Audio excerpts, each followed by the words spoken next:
I am that. Talks with Sri Nisargadatta Maharaj. A compilation by Sri Maurice Frydman. That in whom reside all beings and who resides in all beings. Who is the giver of grace to all. The supreme soul of the universe. The limitless being. I am that.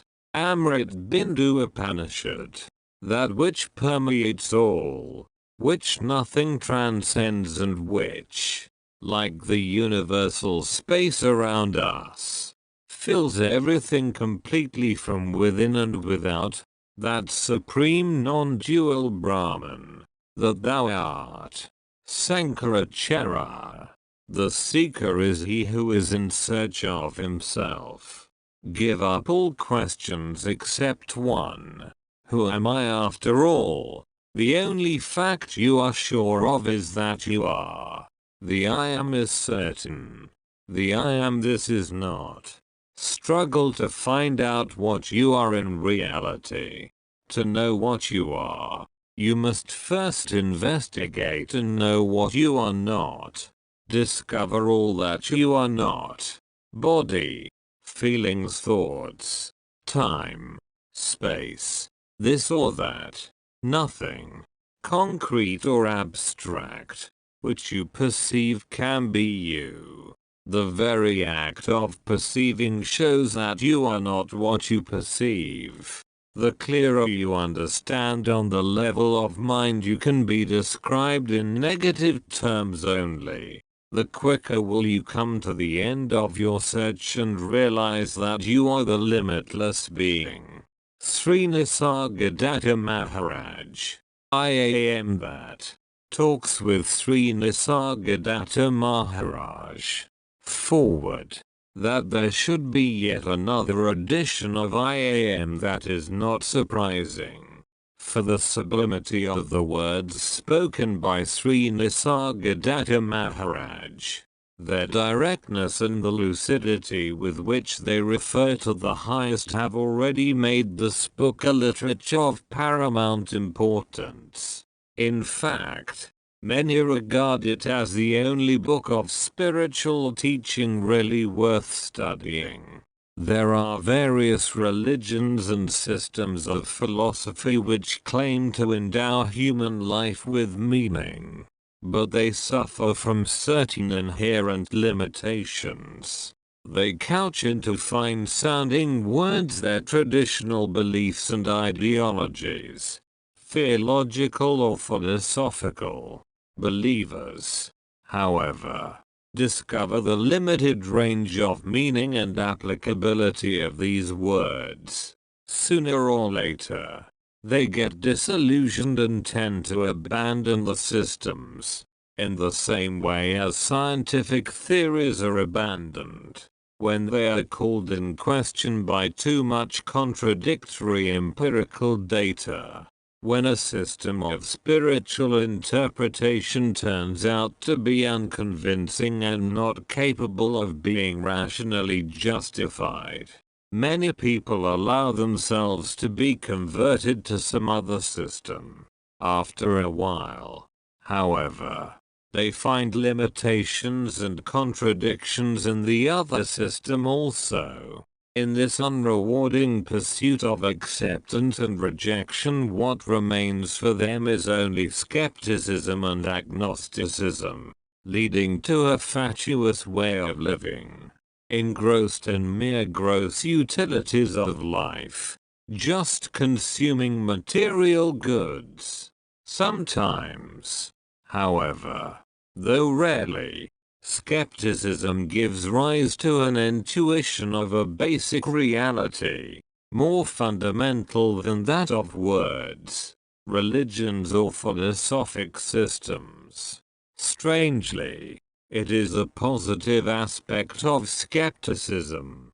It was in such a state of skepticism, but also having an intuition of the basic reality, that I happened to read Sri Nisargadatta Maharaj's I am that. I was at once struck by the finality and unassailable certitude of his words. limited by their very nature though words are. I found the utterances of Maharaj transparent, polished windows, as it were. No book of spiritual teachings, however, can replace the presence of the teacher himself. Only the words spoken directly to you by the Guru shed their opacity completely. In a Guru's presence the last boundaries drawn by the mind vanish. Sri Nisargadatta Maharaj is indeed such a Guru. He is not a preacher, but he provides precisely those indications which the seeker needs. The reality which emanates from him is inalienable and absolute. It is authentic. Having experienced the verity of his words in the pages of I Am That, and being inspired by it, many from the West have found their way to Maharaj to seek enlightenment. Maharaj's interpretation of truth is not different from that of Jnana Yoga Advaita Vedanta, but he has a way of his own. The multifarious forms around us, says he, are constituted of the 5 elements. They are transient, and in a state of perpetual flux. Also they are governed by the law of causation. All this applies to the body and the mind also, both of which are transient and subject to birth and death. We know that only by means of the bodily senses and the mind can the world be known.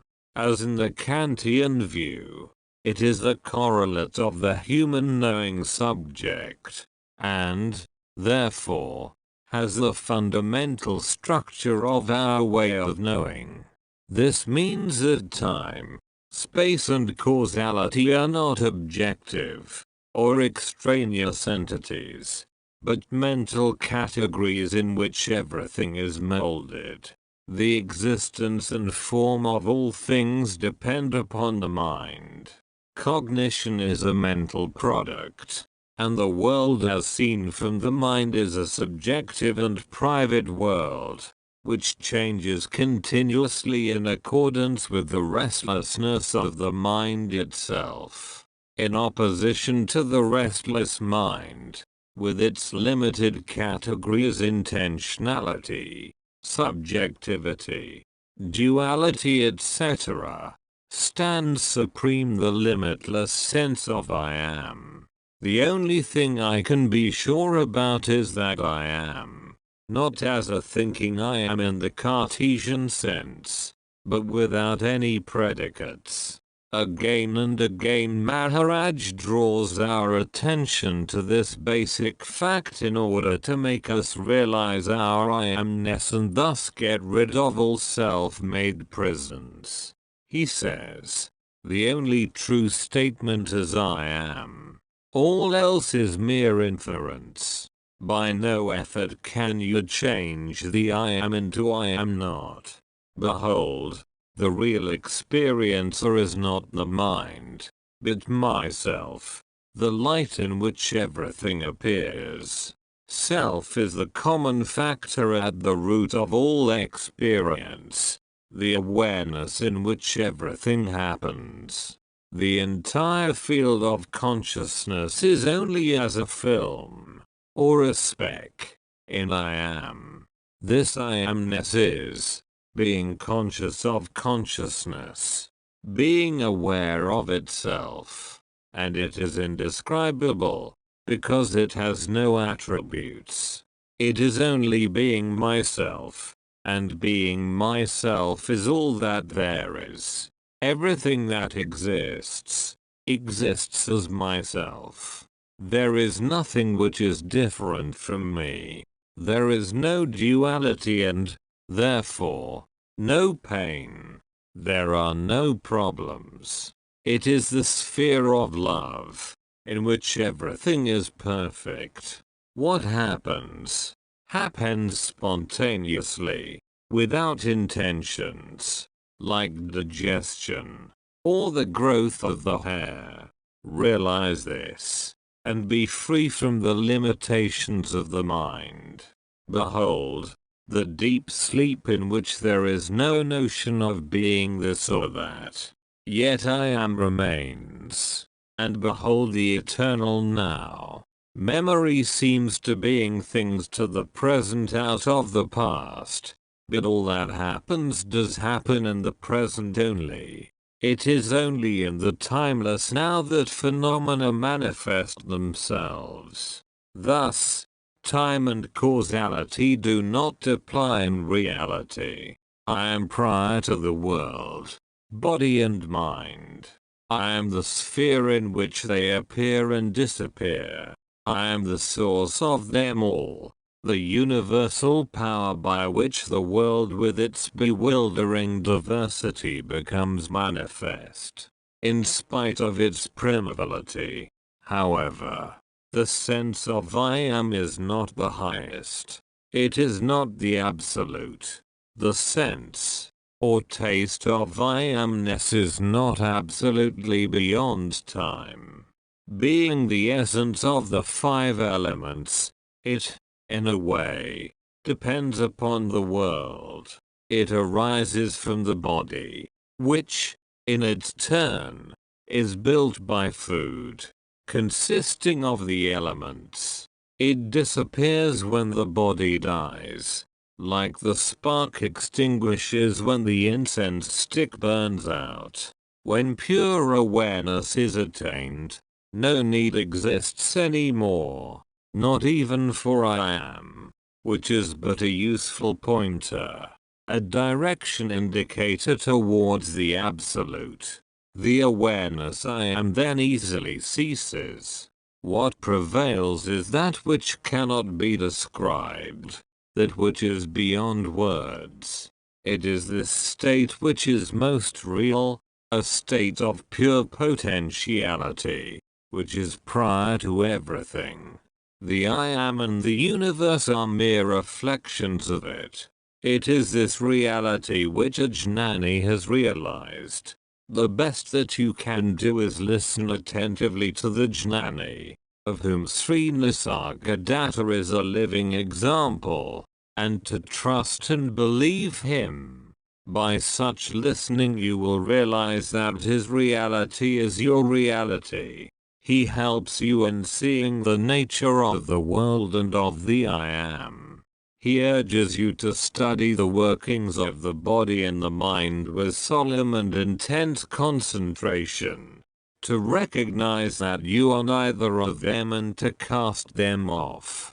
He suggests that you return again and again to I am until it is your only abode, outside of which nothing exists. Until the ego as a limitation of I am has disappeared. It is then that the highest realization will just happen effortlessly. Mark the words of the Jnani, which cut across all the concepts and dogmas.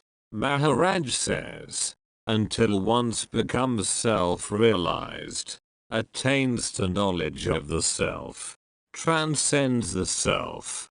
Until then, all these cock and bull stories are provided. All these concepts. Yes, they are concepts. Even I am is. But surely there are no concepts more precious. It is for the seeker to regard them with the utmost seriousness, because they indicate the highest reality.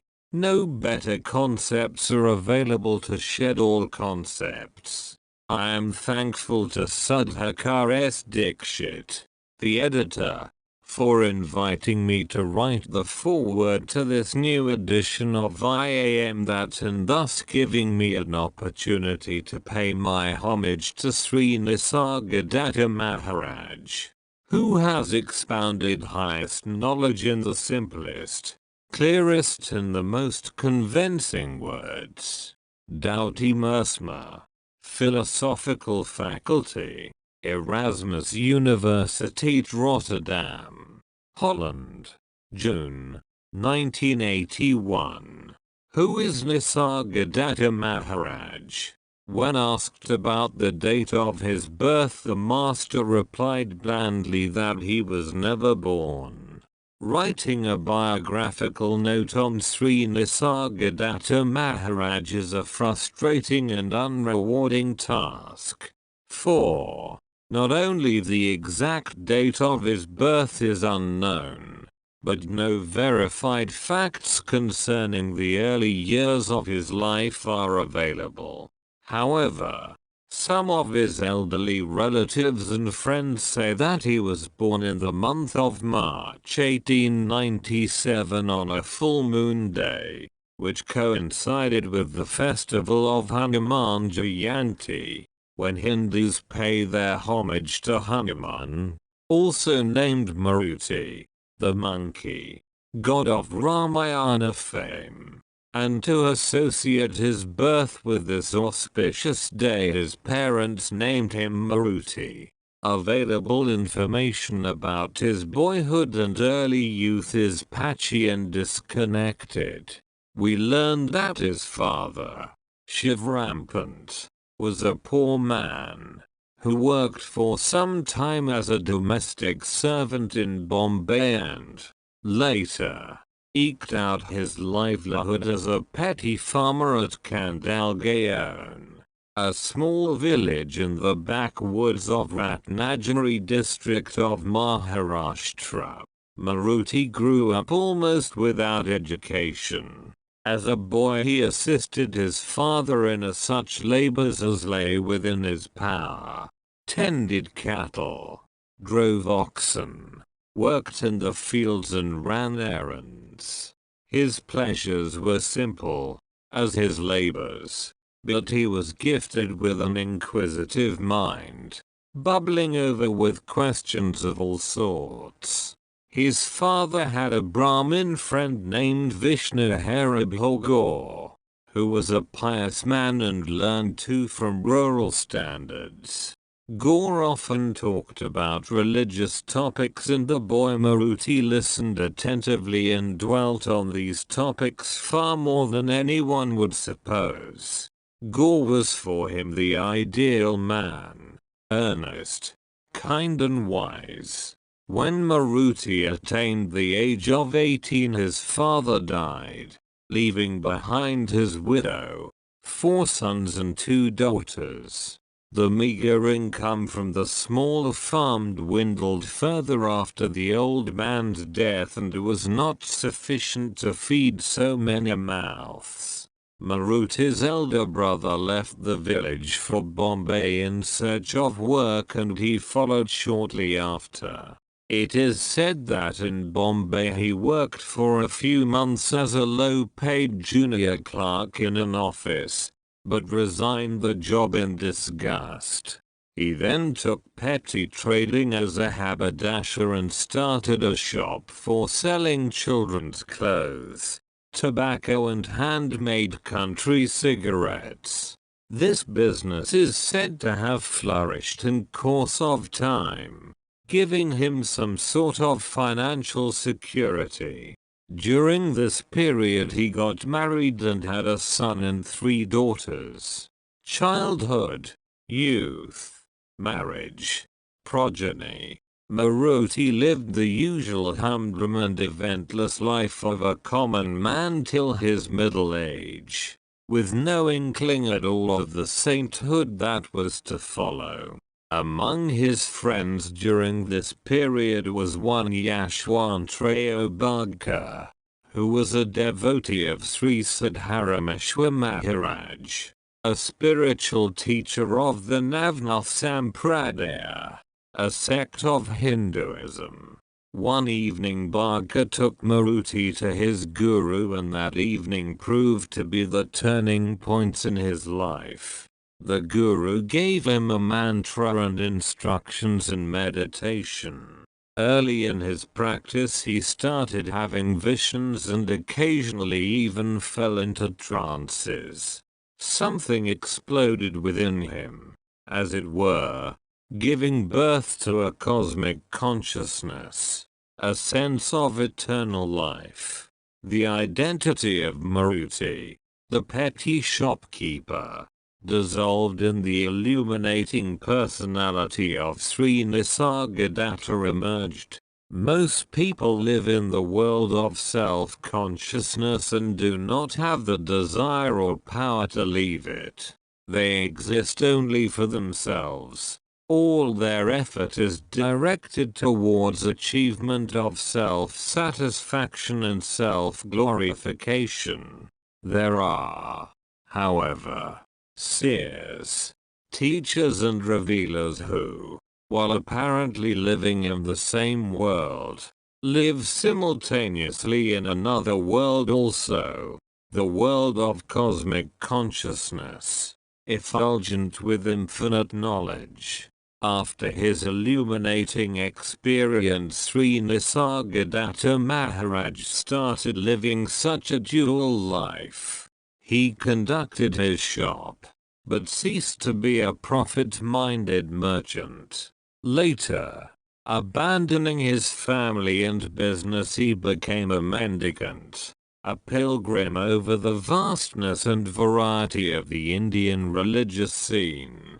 He walked barefooted on his way to the Himalayas, where he planned to pass the rest of his years in quest of an eternal life. But he soon retraced his steps and came back home, comprehending the futility of such a quest. Eternal life, he perceived, was not to be sought for. He already had it. Having gone beyond the I am the body idea, he had acquired a mental state so joyful, peaceful and glorious that everything appeared to be worthless compared to it. He had attained self-realization. Uneducated though the master is, his conversation is enlightened to an extraordinary degree. Though born and brought up in poverty, he is the richest of the rich, for he has the limitless wealth of perennial knowledge, compared to which the most fabulous treasures are mere tinsel. He is warm-hearted and tender, shrewdly humorous, absolutely fearless and absolutely true, inspiring, guiding and supporting all who come to him. Any attempt to write a biographical note on such a man is frivolous and futile. For he is not a man with a past or future. He is the living present, eternal and immutable. He is the self that has become all things. Translator's Sri Maurice Frydman's note. I met Sri Nisargadatta Maharaj some years back and was impressed with the spontaneous simplicity of his appearance and behavior and his deep and genuine earnestness in expounding his experience. However humble and difficult to discover his little tenement in the back lanes of Bombay, many have found their way there. Most of them are Indians, conversing freely in their native language. But there were also many foreigners who needed a translator. Whenever I was present, the task would fall to me. Many of the questions put and answers given were so interesting and significant that a tape recorder was brought in. While most of the tapes were of the regular Marathi English variety, some were polyglot scrambles of several Indian and European languages. Later, each tape was deciphered and translated into English. It was not easy to translate verbatim and at the same time avoid tedious repetitions and reiterations. It is hoped that the present translation of the tape recordings will not reduce the impact of this clear-minded, generous and in many ways an unusual human being. A Marathi version of these talks, verified by Sri Nisargadatta Maharaj himself, has been separately published. Maurice Frydman, Translator, Bombay. The 16th of October, 1973. Editors Sri Sudhakar S. Dikshit's note. The present edition of IAM, that is a revised and re-edited version of the 101 talks that appeared in 2 volumes in earlier editions. Not only the matter has now been reset in a more readable typeface and with chapter headings, but new pictures of Sri Nisargadatta Maharaj have been included, and the appendices contain some hitherto unpublished valuable material. I draw special attention to the reader to the contribution entitled Nisarga Yoga, in which my esteemed friend, the late Maurice Frydman, has succinctly presented the teaching of Maharaj. Simplicity and humility are the keynotes of his teachings. As Maurice observes, the master does not propound any intellectual concept or doctrine. He does not put forward any preconditions before the seekers and is happy with them as they are. In fact, Sri Nisargadatta Maharaj is peculiarly free from all disparagement and condemnation.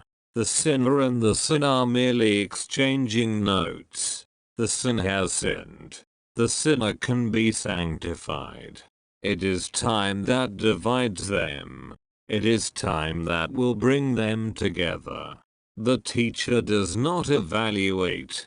His sole concern is with suffering and the ending of suffering. He knows from his personal and abiding experience that the roots of sorrow are in the mind, and it is the mind that must be freed from its distorting and destructive habits. Of these, the identification of the self with its projections is most fatal. By precept and example, Sri Nisargadatta Maharaj shows a shortcut, illogical but empirically sound. It operates, when understood.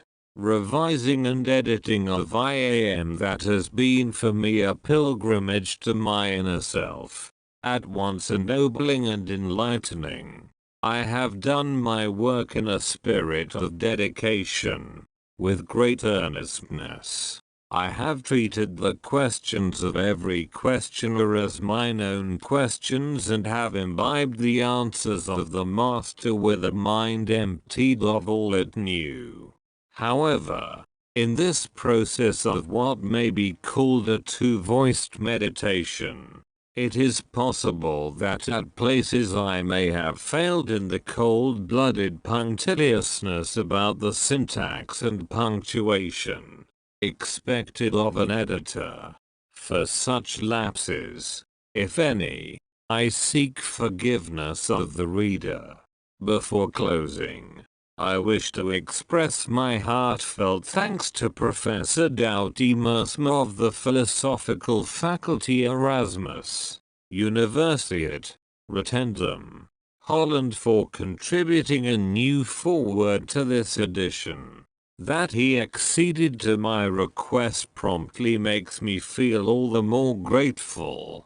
Sudhakar S. Dikshit, Editor, Bombay, July 1981. 1. The sense of I am. Questioner.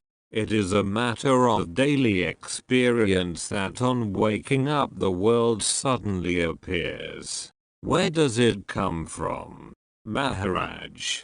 Before anything can come into being, there must be somebody to whom it comes. All appearance and disappearance presupposes a change against some changeless background. Q. Before waking up I was unconscious. M. In what sense? Having forgotten, or not having experienced? Don't you experience even when unconscious? Can you exist without knowing? A lapse in memory. Is it a proof of non-existence? And can you validly talk about your own non-existence as an actual experience? You cannot even say that your mind did not exist. Did you not wake up on being called? And on waking up, was it not the sense I am that came first? Some seed consciousness must be existing even during sleep, or swoon. On waking up the experience runs. I am the body in the world. It may appear to arise in succession, but in fact it is all simultaneous. A single idea of having a body in a world. Can there be the sense of I am without being somebody or other? Q. I am always somebody with its memories and habits. I know no other I am. M. Maybe something prevents you from knowing? When you do not know something which others know, what do you do? Q. I seek the source of their knowledge under their instruction. M. Is it not important to you to know whether you are a mere body, or something else? Or, maybe nothing at all?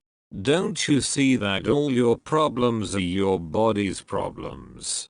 Food, clothing, shelter, family, friends, name, fame, security, survival. All these lose their meaning the moment you realize that you may not be a mere body.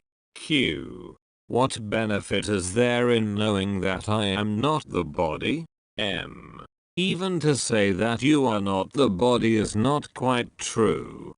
In a way you are all the bodies, hearts and minds and much more. Go deep into the sense of I am and you will find. How do you find a thing you have mislaid or forgotten? You keep it in your mind until you recall it. The sense of being, of I am, is the first to emerge. Ask yourself whence it comes, or just watch it quietly. When the mind stays in the I am without moving, you enter a state which cannot be verbalized but can be experienced. All you need to do is try and try again. After all, the sense I am is always with you. Only you have attached all kinds of things to it. Body, feelings, thoughts, ideas, possessions, etc. All these self-identifications are misleading. Because of them you take yourself to be what you are not. Q. Then what am I? M. It is enough to know what you are not. You need not know what you are. For as long as knowledge means description in terms of what is already known, perceptual, or conceptual, there can be no such thing as self-knowledge. For what you are cannot be described, except as total negation. All you can say is, I am not this, I am not that. You cannot meaningfully say this is what I am. It just makes no sense. What you can point out as this or that cannot be yourself. Surely, you can't not be something else. You are nothing perceivable, or imaginable. Yet, without you there can be neither perception nor imagination. You observe the heart feeling, the mind thinking, the body acting. The very act of perceiving shows that you are not what you perceive. Can there be perception, experience without you? An experience must belong. Somebody must come and declare it as his own. Without an experiencer, the experience is not real. It is the experiencer that imparts reality to experience. An experience which you cannot have. Of what value is it to you? Q. The sense of being an experiencer. The sense of I am. Is it not also an experience? Obviously. Everything experienced is an experience. And in every experience there arises the experiencer of it. Memory creates the illusion of continuity. In reality, each experience has its own experiencer, and the sense of identity is due to the common factor at the root of all experiencer-experience relations. Identity and continuity are not the same. Just as each flower has its own color, but all colors are caused by the same light, so do many experiences appear in the undivided and indivisible awareness, each separate in memory, identical in essence. This essence is the root, the foundation, the timeless and spaceless possibility of all experience. Q. How do I get at it? M. You need not get at it, for you are it. It will get at you, if you give it a chance. Let go your attachments to the unreal, and the real will swiftly and smoothly step into its own. Stop imagining yourself being or doing this or that, and the realization that you are the source and heart of all will dawn upon you. With this will come great love, which is not choice or predilection, nor attachment, but a power which makes all things love-worthy and lovable. 2. Obsession with the body. Questioner: Maharaj, you are sitting in front of me and I am here at your feet. What is the basic difference between us? Maharaj: there is no basic difference. Q. Still there must be some real difference. I come to you. You do not come to me. M. Because you imagine differences. You go here and there in search of superior people. Q. You too are a superior person. You claim to know the real, while I do not. M. Did I ever tell you that you do not know and, therefore, you are inferior? Let those who invented such distinctions prove them. I do not claim to know what you do not. In fact, I know much less than you do. Q. Your words are wise. Your behavior noble. Your grace all-powerful. M. I know nothing about it all and see no difference between you and me. My life is a succession of events, just like yours. Only I am detached and see the passing show as a passing show, while you stick to things and move along with them. Q. What made you so dispassionate? M. Nothing in particular.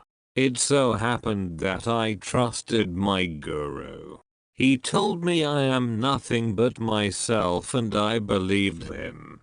Trusting him, I behaved accordingly and ceased caring for what was not me, nor mine. Q.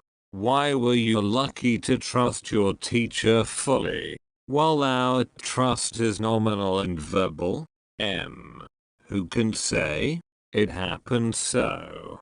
Things happen without cause and reason, and, after all, what does it matter? Who is who? Your high opinion of me is your opinion only. Any moment you may change it. Why attach importance to opinions, even your own? Q. Still, you are different. Your mind seems to be always quiet and happy, and miracles happen round you. M. I know nothing about miracles, and I wonder whether nature admits exceptions to her laws, unless we agree that everything is a miracle. As to my mind, there is no such thing. There is consciousness in which everything happens. It is quite obvious and within the experience of everybody.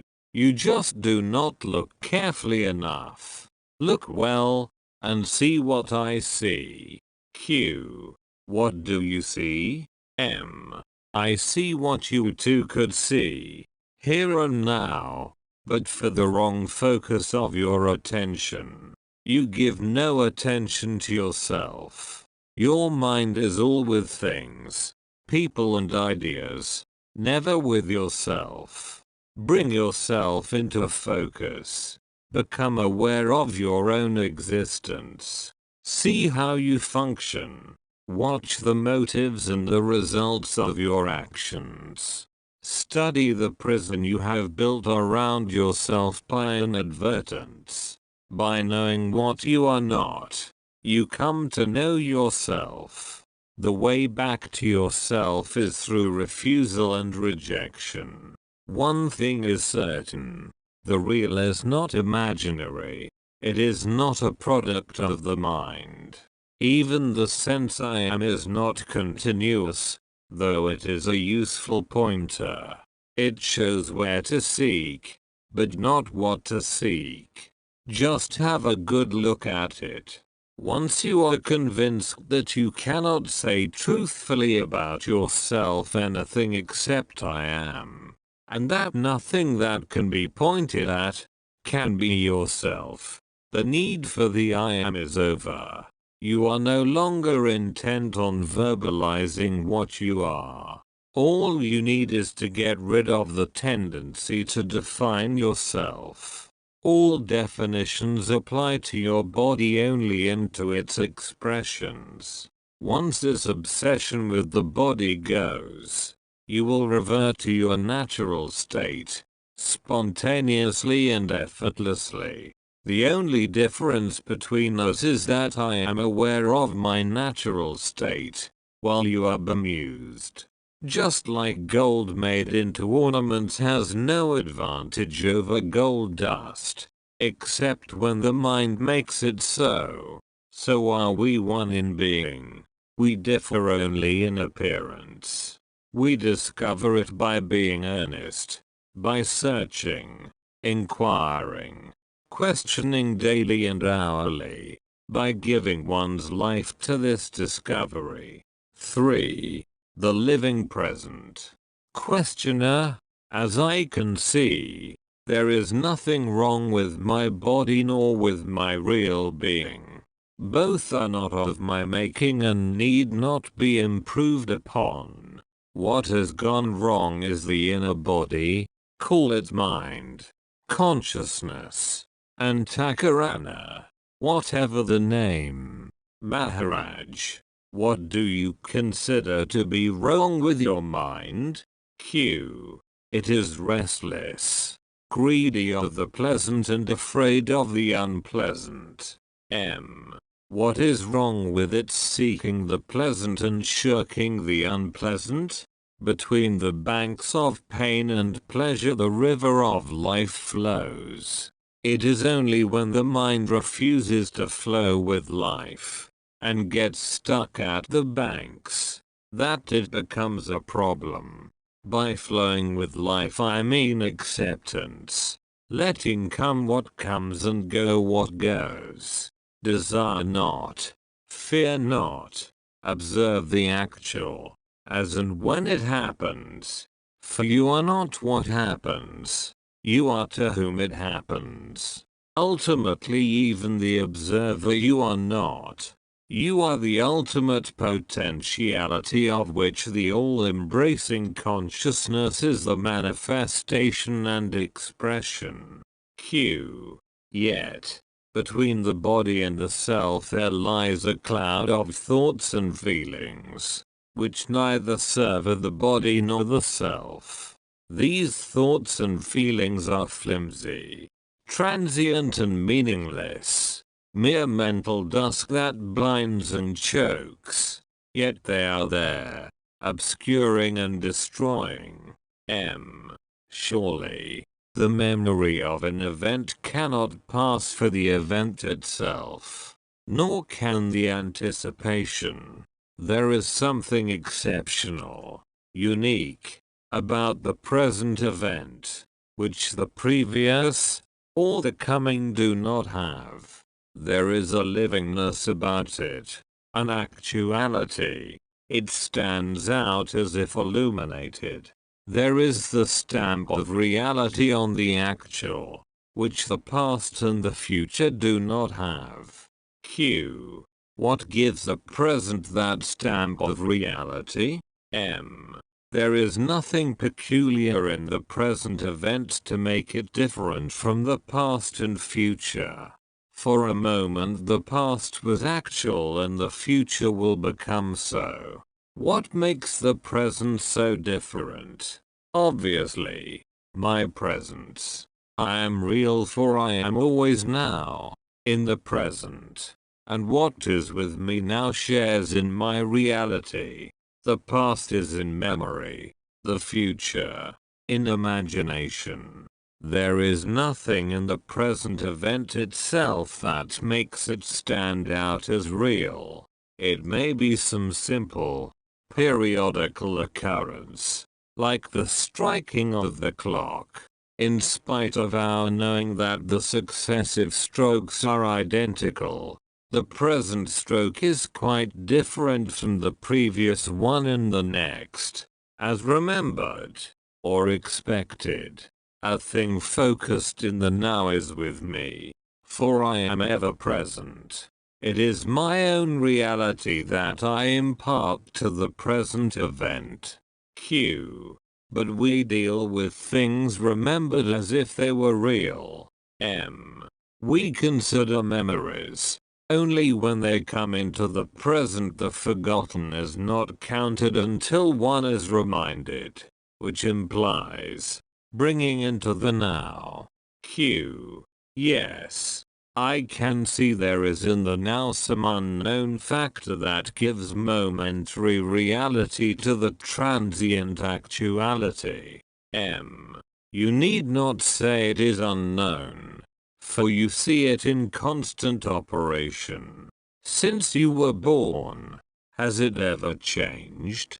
Things and thoughts have been changing all the time, but the feeling that what is now is real has never changed, even in dream. Q. In deep sleep there is no experience of the present reality. M.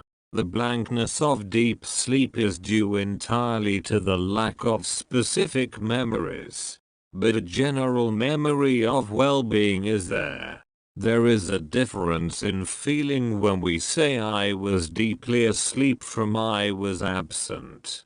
Q. We shall repeat the question we began with. Between life's source and life's expression, which is the body, there is the mind and its ever-changeful states. The stream of mental states is endless, meaningless and painful. Pain is the constant factor. What we call pleasure is but a gap, an interval between two painful states. Desire and fear are the weft and warp of living, and both are made of pain. Our question is, can there be a happy mind? M. Desire is the memory of pleasure and fear is the memory of pain. Both make the mind restless. Moments of pleasure are merely gaps in the stream of pain.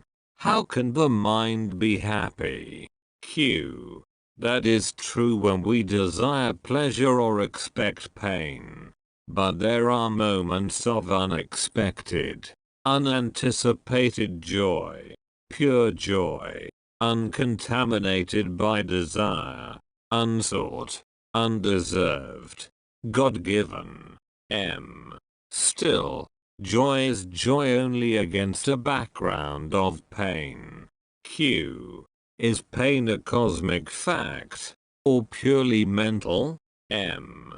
The universe is complete, and where there is completeness, Where nothing lacks, what can give pain? Q. The universe may be complete as a whole, but incomplete in details. M. A part of the whole seen in relation to the whole is also complete. Only when seen in isolation it becomes deficient and thus a seat of pain. What makes for isolation? Q. Limitations of the mind. Of course. The mind cannot see the whole for the part. M. Good enough. The mind, by its very nature, divides and opposes. Can there be some other mind, which unites and harmonizes, which sees the whole in the part and the part as totally related to the whole? Q. The other mind. Where to look for it? M. In the going beyond the limiting, dividing and opposing mind, in ending the mental process as we know it. When this comes to an end, that mind is born. Q. In that mind, the problem of joy and sorrow exists no longer. M. Not as we know them, as desirable or repugnant. It becomes rather a question of love seeking expression and meeting with obstacles. The inclusive mind is love in action, battling against circumstances, initially frustrated, ultimately victorious. Q. Between the spirit and the body, is it love that provides the bridge? M. What else? Mind creates the abyss. The heart crosses it. 4. Real world is beyond the mind. Questioner. On several occasions the question was raised as to whether the universe is subject to the law of causation, or does it exist and function outside the law. You seem to hold the view that it is uncaused, that everything, however small, is uncaused, arising and disappearing for no known reason whatsoever. Maharaj. Causation means succession in time of events in space, the space being physical or mental. Time, space, causation are mental categories, arising and subsiding with the mind. Q. As long as the mind operates, causation is a valid law. M. Like everything mental, the so-called law of causation contradicts itself. No thing in existence has a particular cause. The entire universe contributes to the existence of even the smallest thing. Nothing could be as it is without the universe being what it is. When the source and ground of everything is the only cause of everything, to speak of causality as a universal law is wrong. The universe is not bound by its content, because its potentialities are infinite. Besides, it is a manifestation, or expression of a principle fundamentally and totally free. Q. Yes. One can see that ultimately to speak of one thing being the only cause of another thing is altogether wrong. Yet, in actual life we invariably initiate action with a view to a result. M. Yes, there is a lot of such activity going on, because of ignorance. Would people know that nothing can happen unless the entire universe makes it happen, they would achieve much more with less expenditure of energy. Q. If everything is an expression of the totality of causes, how can we talk of a purposeful action towards an achievement? M. The very urge to achieve is also an expression of the total universe. It merely shows that the energy potential has risen at a particular point. It is the illusion of time that makes you talk of causality, when the past and the future are seen in the timeless now, as parts of a common pattern. The idea of cause-effect loses its validity and creative freedom takes its place. Yet, I cannot see how can anything come to be without a cause. When I say a thing is without a cause, I mean it can be without a particular cause. Your own mother was needed to give you birth, but you could not have been born without the sun and the earth. Even these could not have caused your birth without your own desire to be born. It is desire that gives birth, that gives name and form. The desirable is imagined and wanted and manifests itself as something tangible or conceivable. Thus is created the world in which we live, our personal world. The real world is beyond the mind's ken. We see it through the net of our desires, divided into pleasure and pain, right and wrong, inner and outer. To see the universe as it is, you must step beyond the net. It is not hard to do so, for the net is full of holes. What do you mean by holes? And how to find them? Look at the net and its many contradictions. You do and undo at every step.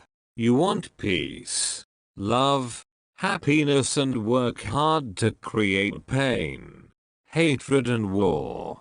You want longevity and overeat. You want friendship and exploit. See your net as made of such contradictions and remove them. Your very seeing them will make them go. Since my seeing the contradiction makes it go, is there no causal link between my seeing and its going? Causality, even as a concept, does not apply to chaos. To what extent is desire a causal factor? One of the many. For everything there are innumerable causal factors, but the source of all that is the infinite possibility, the supreme reality, which is in you and which throws its power and light and love on every experience.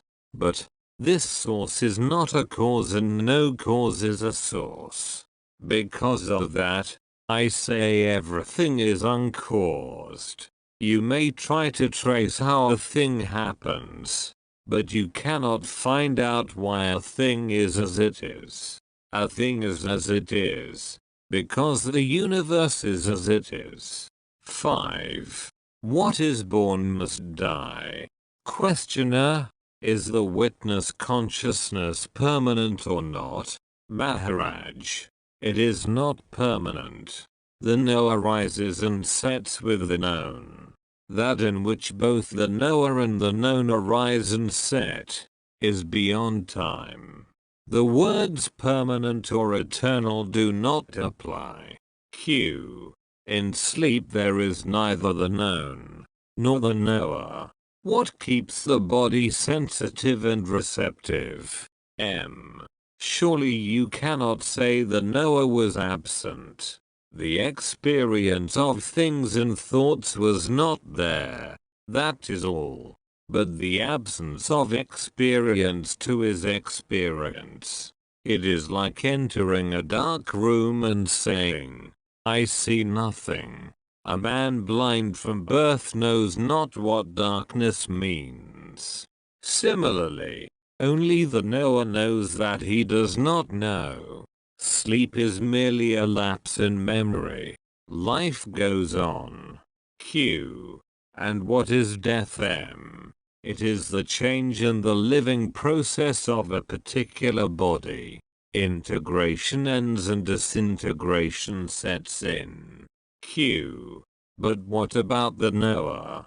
With the disappearance of the body, does the knower disappear? M. Just as the knower of the body appears at birth, so he disappears at death. Q. And nothing remains? M. Life remains. Consciousness needs a vehicle and an instrument for its manifestation.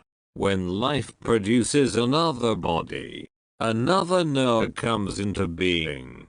Q. Is there a causal link between the successive body knowers, or body minds? M. Yes. There is something that may be called the memory body, or causal body, a record of all that was thought, wanted and done. It is like a cloud of images held together. Q. What is this sense of a separate existence? M. It is a reflection in a separate body of the one reality. In this reflection the unlimited and the limited are confused and taken to be the same. To undo this confusion is the purpose of yoga. Q. Does not death undo this confusion? M. In death only the body dies. Life does not. Consciousness does not. Reality does not. And the life is never so alive as after death. Q. But does one get reborn? M. What was born must die. Only the unborn is deathless. Find what is it that never sleeps and never wakes, and whose pale reflection is our sense of I. Q. How am I to go about this finding out? M. How do you go about finding anything? By keeping your mind and heart in it. Interest there must be in steady remembrance. To remember what needs to be remembered is the secret of success. You come to it through earnestness. Q. Do you mean to say that mere wanting to find out is enough? Surely, both qualifications and opportunities are needed. M. These will come with earnestness. What is supremely important is to be free from contradictions. The goal and the way must not be on different levels. Life and light must not quarrel. Behavior must not betray belief. Call it honesty, integrity, wholeness. You must not go back, undo, uproot, abandon the conquered ground. Tenacity of purpose and honesty in pursuit will bring you to your goal. Q. Tenacity and honesty are endowments. Surely, not a trace of them I have. M. All will come as you go on. Take the first step first. All blessings come from within. Turn within. Elam you know. Be with it all the time you can spare, until you revert to it spontaneously. There is no simpler and easier way. 6. Meditation. Questioner. All teachers advise to meditate. What is the purpose of meditation? Maharaj. We know the outer world of sensations and actions. But of our inner world of thoughts and feelings we know very little. The primary purpose of meditation is to become conscious of, and familiar with, our inner life. The ultimate purpose is to reach the source of life and consciousness. Incidentally, practice of meditation affects deeply our character. We are slaves to what we do not know. Of what we know we are masters.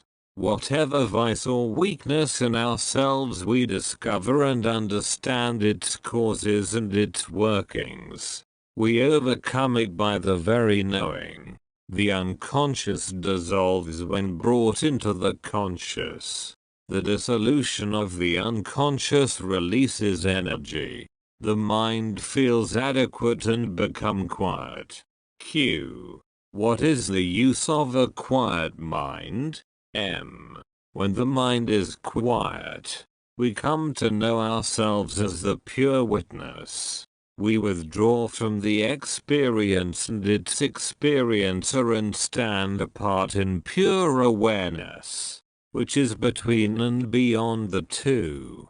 The personality, based on self-identification, on imagining oneself to be something, I am this, I am that, continues, but only as a part of the objective world. Its identification with the witness snaps. Q. As I can make out, I live on many levels and life on each level requires energy. The self by its very nature delights in everything and its energies flow outwards. Is it not the purpose of meditation to dam up the energies on the higher levels, or to push them back and up, so as to enable the higher levels to prosper also? M. It is not so much the matter of levels as of gunas qualities. Meditation is a sattvic activity and aims at complete elimination of tamas, inertia, and rajas, motivity. Pure sattva harmony is perfect freedom from sloth and restlessness. Q. How to strengthen and purify the sattva? M. The sattva is pure and strong always. It is like the sun. It may seem obscured by clouds and dust, but only from the point of view of the perceiver. Deal with the causes of obscuration, not with the sun. Q. What is the use of sattva? M. What is the use of truth, goodness, harmony, beauty? They are their own goal.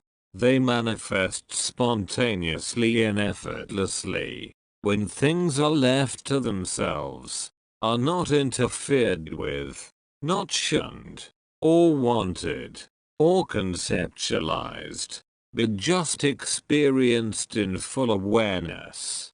Such awareness itself is sattva. It does not make use of things and people. It fulfills them. Q.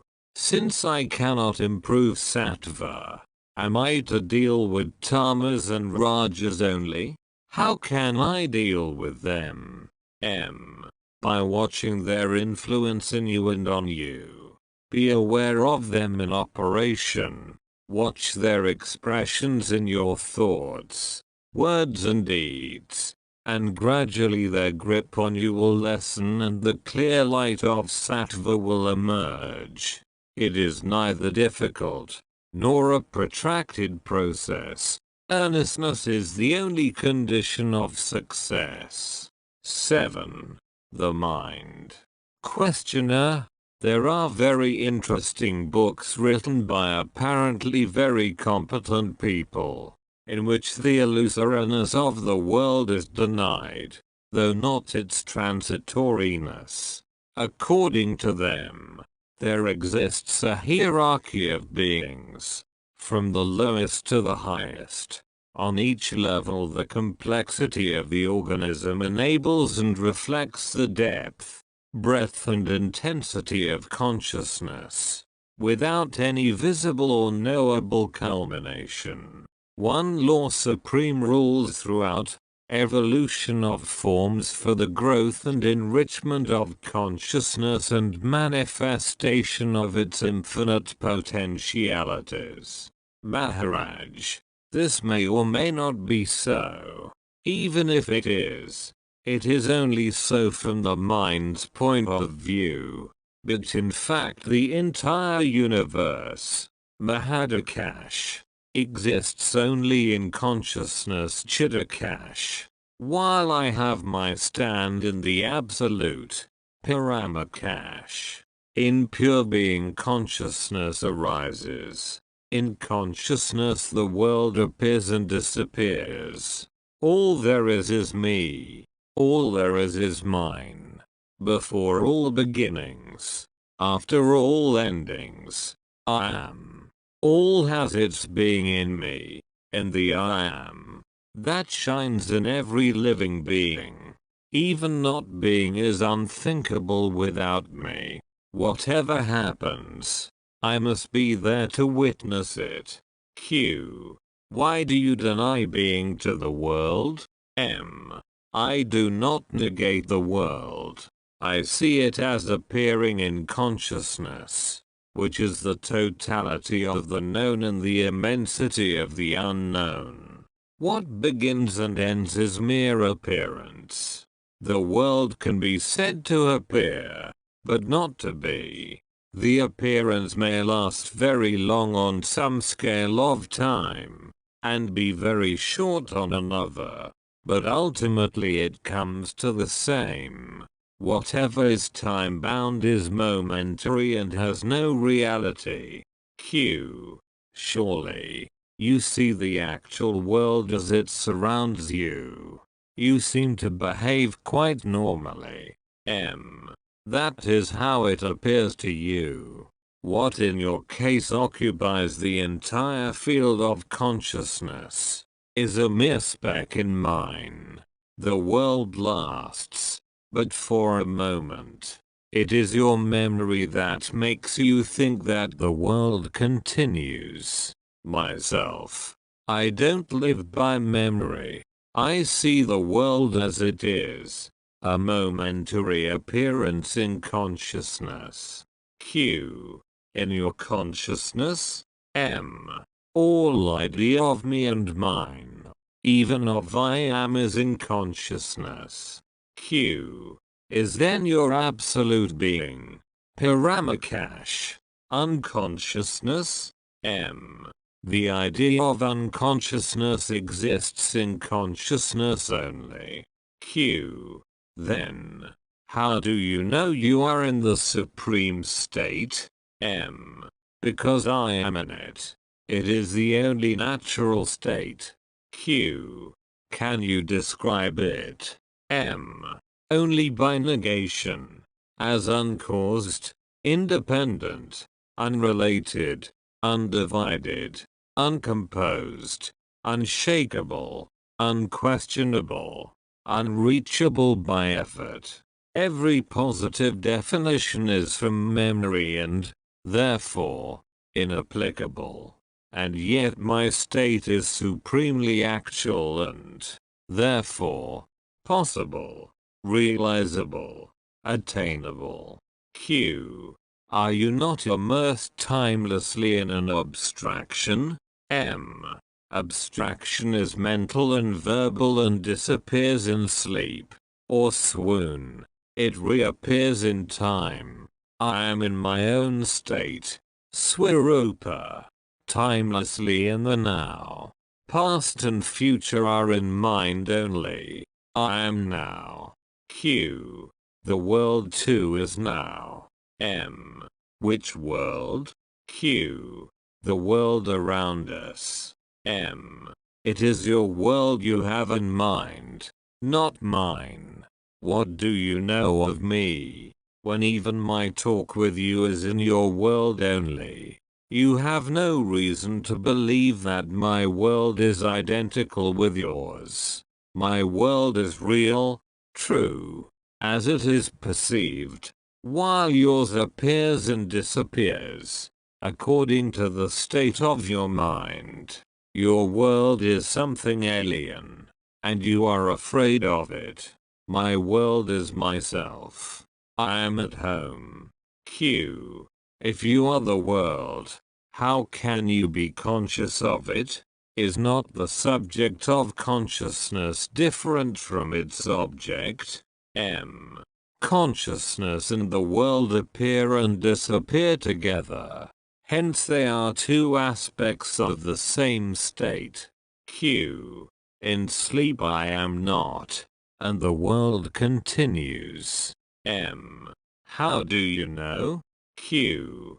On waking up I come to know. My memory tells me. M. Memory is in the mind. The mind continues in sleep. Q. It is partly in abeyance. M. But its world picture is not affected. As long as the mind is there, your body and your world are there. Your world is mind-made, subjective, enclosed within the mind, fragmentary, temporary, personal, hanging on the thread of memory. Q. So is yours? M. Oh no. I live in a world of realities, while yours is of imagination. Your world is personal, private, unshareable, intimately your own. Nobody can enter it. See as you see, hear as you hear, feel your emotions and think your thoughts.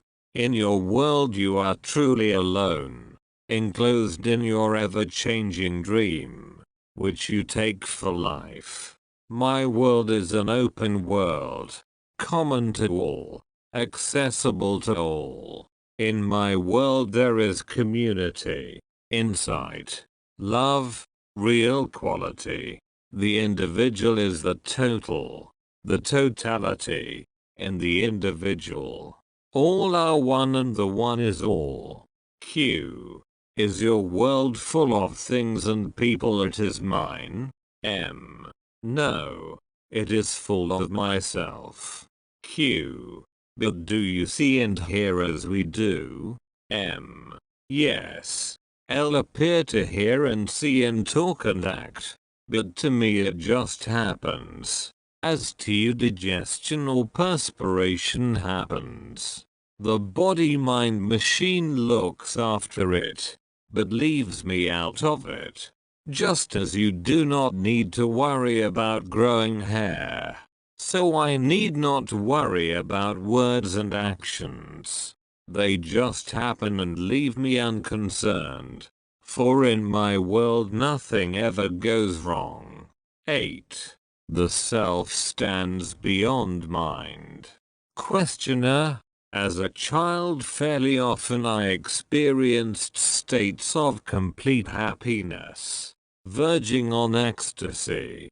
Later, they ceased. But since I came to India they reappeared, particularly after I met you. Yet these states, however wonderful, are not lasting. They come and go and there is no knowing when they will come back. Maharaj, how can anything be steady in a mind which itself is not steady? Q. How can I make my mind steady? M. How can an unsteady mind make itself steady? Of course it cannot. It is the nature of the mind to roam about. All you can do is to shift the focus of consciousness beyond the mind. Q. How is it done? M. Refuse all thoughts except one. The thought I am. The mind will rebel in the beginning, but with patience and perseverance it will yield and keep quiet. Once you are quiet, things will begin to happen spontaneously and quite naturally without any interference on your part. Q. Can I avoid this protracted battle with my mind? M. Yes, you can. Just live your life as it comes, but alertly, watchfully, allowing everything to happen as it happens, doing the natural things the natural way, suffering, rejoicing, as life brings. This also is a way. Q. Well, then I can as well marry, have children, run a business, be happy. M. Sure. You may or may not be happy. Take it in your stride. Q. Yet I want happiness. M. True happiness cannot be found in things that change and pass away. Pleasure and pain alternate inexorably. Happiness comes from the self and can be found in the self only. Find your real self, Swarupa, and all else will come with it. Q. If my real self is peace and love, why is it so restless? M. It is not your real being that is restless, but its reflection in the mind appears restless because the mind is restless. It is just like the reflection of the moon in the water stirred by the wind. The wind of desire stirs the mind and the me, which is but a reflection of the self in the mind, appears changeful. But these ideas of movement, of restlessness, of pleasure and pain are all in the mind. The self stands beyond the mind, aware, but unconcerned. Q. How to reach it? M. You are the self. Here and now leave the mind alone. Stand aware and unconcerned and you will realize that to stand alert but detached, watching events come and go, is an aspect of your real nature. Q. What are the other aspects? M. The aspects are infinite in number. Realize one, and you will realize all. Q. Tell me something that would help me. M. You know best what you need. Q. I am restless. How can I gain peace? M. For what do you need peace? Q. To be happy. M. Are you not happy now? Q. No, I am not. M. What makes you unhappy? Q. I have what I don't want, and want what I don't have. M. Why don't you invert it? Want what you have and care not for what you don't have? Q. I want what is pleasant and don't want what is painful. M. How do you know what is pleasant and what is not? Q. From past experience. Of course. M. Guided by memory you have been pursuing the pleasant and shunning the unpleasant. Have you succeeded? Q. No, I have not. The pleasant does not last. Pain sets in again. M. Which pain? Q. The desire for pleasure. The fear of pain. Both are states of distress. Is there a state of unalloyed pleasure? M. Every pleasure, physical or mental, needs an instrument. Both the physical and mental instruments are material. They get tired and worn out. The pleasure they yield is necessarily limited in intensity and duration. Pain is the background of all your pleasures. You want them because you suffer. On the other hand, the very search for pleasure is the cause of pain. It is a vicious circle. Q. I can see the mechanism of my confusion, but I do not see my way out of it. M. The very examination of the mechanism shows the way. After all, your confusion is only in your mind, which never rebelled so far against confusion and never got to grips with it. It rebelled only against pain. Q. So, all I can do is to stay confused. M. Be alert. Question. Observe. Investigate. Learn all you can about confusion. How it operates. What it does to you and others. By being clear about confusion you become clear of confusion. Q. When I look into myself, I find my strongest desire is to create a monument, to build something which will outlast me.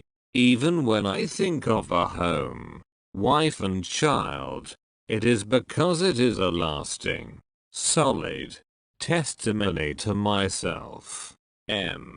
Right. Build yourself a monument. How do you propose to do it? Q.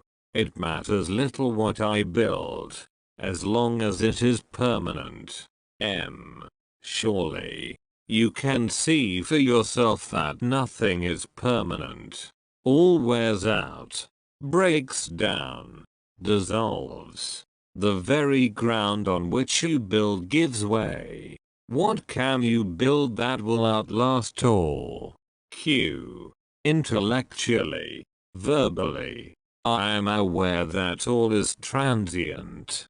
Yet, somehow my heart wants permanency. I want to create something that lasts. Then you must build it of something lasting. What have you that is lasting? Neither your body nor mind will last. You must look elsewhere. Q. I long for permanency, but I find it nowhere. Are you, yourself, not permanent? Q. I was born. I shall die. Can you truly say you were not before you were born, and can you possibly say when dead, now I am no more? You cannot say from your own experience that you are not. You can only say I am. Others too cannot tell you you are not. Q. There is no I am in sleep. Before you make such sweeping statements, examine carefully your waking state.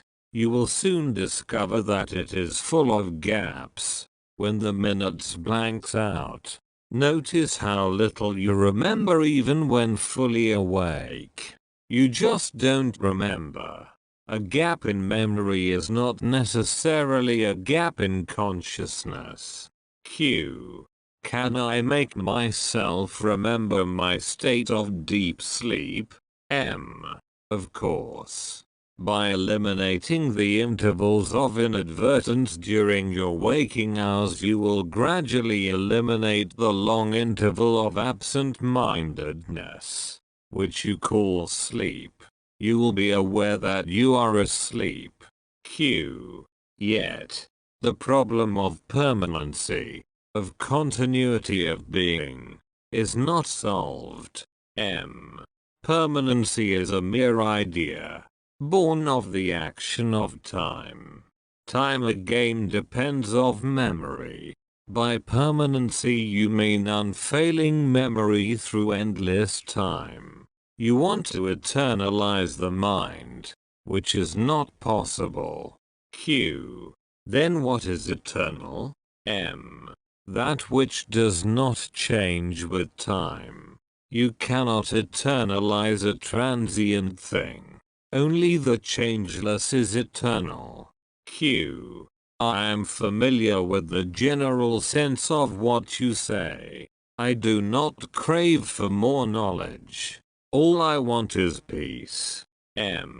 You can have for the asking all the peace you want. Q. I am asking. You must ask with an undivided heart and live an integrated life. Q. How? Detach yourself from all that makes your mind restless. Renounce all that disturbs its peace. If you want peace, deserve it. Q. Surely everybody deserves peace. Those only deserve it who don't disturb it. Q. In what way do I disturb peace? By being a slave to your desires and fears. Q. Even when they are justified? Emotional reactions, born of ignorance or inadvertence, are never justified. Seek a clear mind and a clean heart. All you need is to keep quietly alert, inquiring into the real nature of yourself. This is the only way to peace. 9. Responses of memory. Questioner. Some say the universe was created. Others say that it always existed and is forever undergoing transformation. Some say it is subject to eternal laws. Others deny even causality. Some say the world is real. Others, that it has no being whatsoever. Maharaj, which world are you inquiring about? Q. The world of my perceptions, of course. M. The world you can perceive is a very small world indeed, and it is entirely private. Take it to be a dream and be done with it. Q. How can I take it to be a dream? A dream does not last. M. How long will your own world last? Q. After all, my little world is but a part of the total. M. Is not the idea of a total world a part of your personal world? The universe does not come to tell you that you are a part of it. It is you who have invented a totality to contain you as a part. In fact, all you know is your own private world. However well you have furnished it with your imaginations and expectations. Q. Surely, perception is not imagination. M. What else? Perception is recognition, is it not? Something entirely unfamiliar can be sensed, but cannot be perceived. Perception involves memory. Q. Granted, but memory does not make it illusion. M. Perception, imagination, expectation, anticipation, illusion, all are based on memory. There are hardly any borderlines between them. They just merge into each other. All are responses of memory. Q. Still, memory is there to prove the reality of my world. M. How much do you remember? Try to write down from memory what you were thinking, saying and doing on the 30th of the last month. Q. Yes. There is a blank. M. It is not so bad. You do remember a lot. Unconscious memory makes the world in which you live so familiar. Q. Admitted that the world in which I live is subjective and partial. What about you? In what kind of world do you live? M. My world is just like yours. I see, I hear, I feel, I think, I speak and act in a world I perceive, just like you. But with you it is all, with me it is nothing. Knowing the world to be a part of myself, I pay it no more attention than you pay to the food you have eaten. While being prepared and eaten, the food is separate from you and your mind is on it. Once swallowed, you become totally unconscious of it. I have eaten up the world and I need not think of it anymore. Q. Don't you become completely irresponsible? M. How could I? How can I hurt something which is one with me? On the contrary, without thinking of the world, whatever I do will be of benefit to it. Just as the body sets itself right unconsciously, so am I ceaselessly active and setting the world right. Q. Nevertheless, you are aware of the immense suffering of the world? M. Of course I am. Much more than your Q. Then what do you do? I look at it through the eyes of God and find that all is well. Q. How can you say that all is well? Look at the wars, the exploitation, the cruel strife between the citizen and the state. All these sufferings are man-made, and it is within man's power to put an end to them. God helps by facing man with the results of his actions and demanding that the balance should be restored. Karma is the law that works for righteousness. It is the healing hand of God. 10. Witnessing. Questioner. I am full of desires and want them fulfilled. How am I to get what I want? Maharaj. Do you deserve what you desire? In some way or other you have to work for the fulfillment of your desires. Put an energy and wait for the results. Q. Nevertheless, you are aware of the immense suffering of the world? Of course I am. Much more than you are. Q. Then what do you do? I look at it through the eyes of God and find that all is well. Q. How can you say that all is well? Look at the wars, the exploitation, the cruel strife between the citizen and the state of your desires. Put an energy and wait for the results.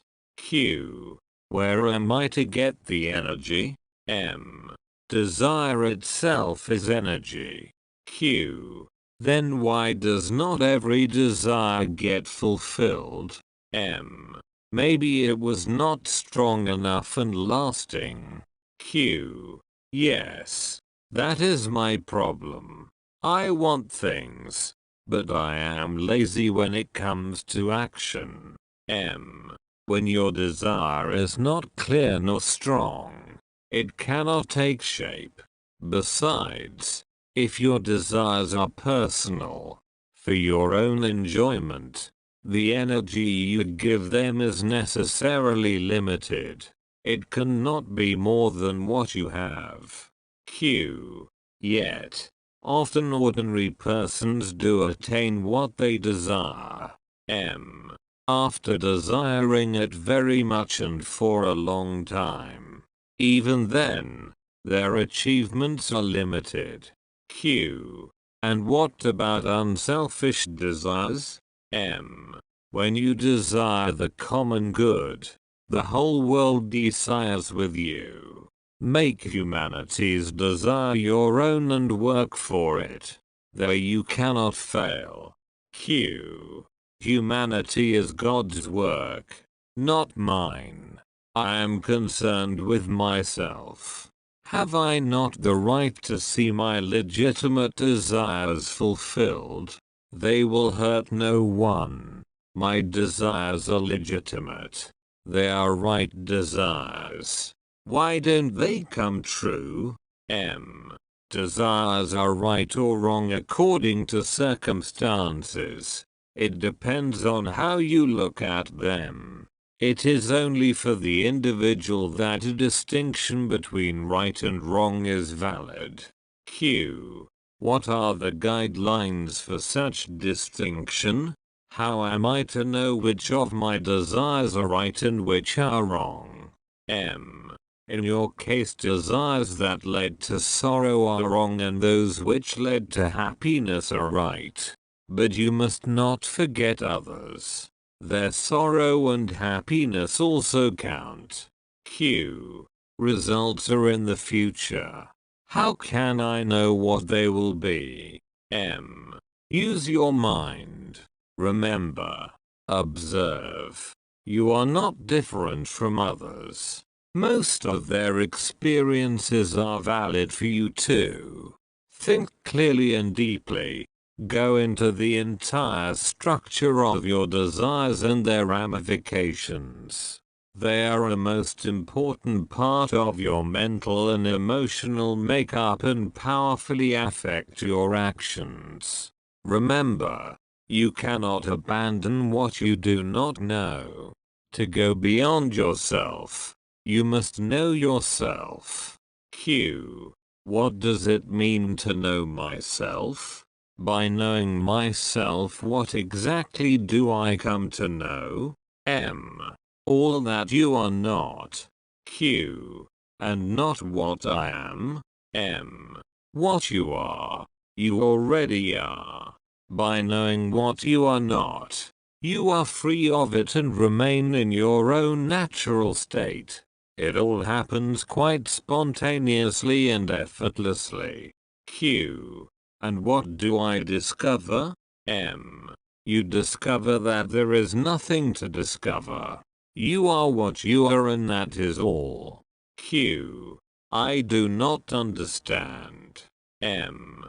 It is your fixed idea that you must be something or other that blinds you. Q. How can I get rid of this idea? M.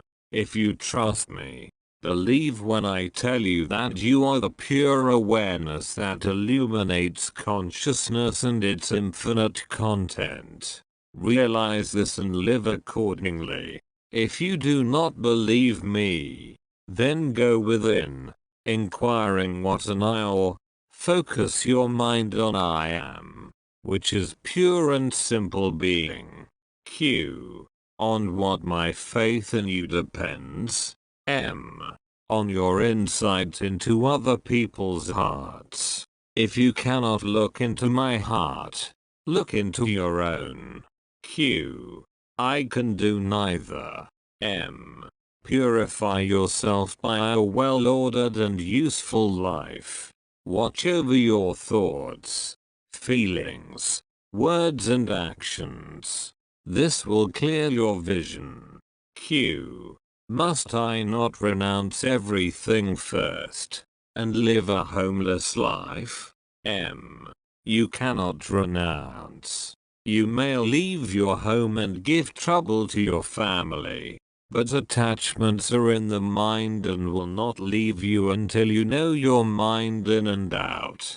First thing first, know yourself. All else will come with it. Q. But you already told me that I am the supreme reality. Is it not self-knowledge? M. Of course you are the supreme reality. But what of it? Every grain of sand is God. To know it is important. But that is only the beginning. Q. Well, you told me that I am the supreme reality. I believe you. What next is there for me to do? M. I told you already. Discover all you are not. Body, feelings, thoughts, ideas, time, space, being and not being, this or that. Nothing concrete or abstract you can point out to is you. A mere verbal statement will not do. You may repeat a formula endlessly without any result whatsoever. You must watch yourself continuously, particularly your mind, moment by moment, missing nothing. This witnessing is essential for the separation of the self from the not-self. Q. The witnessing. Is it not my real nature? M. For witnessing, there must be something else to witness. We are still in duality. Q. What about witnessing the witness? Awareness of awareness? M. Putting words together will not take you far. Go within and discover what you are not. Nothing else matters. 11. Awareness and consciousness. Questioner. What do you do when asleep? Maharaj. I am aware of being asleep. Q. Is not sleep a state of unconsciousness?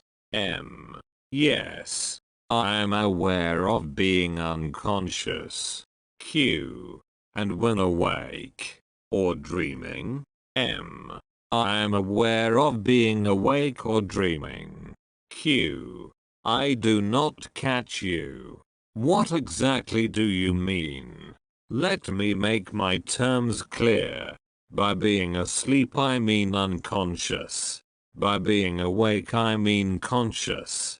By dreaming I mean conscious of one's mind, but not of the surroundings.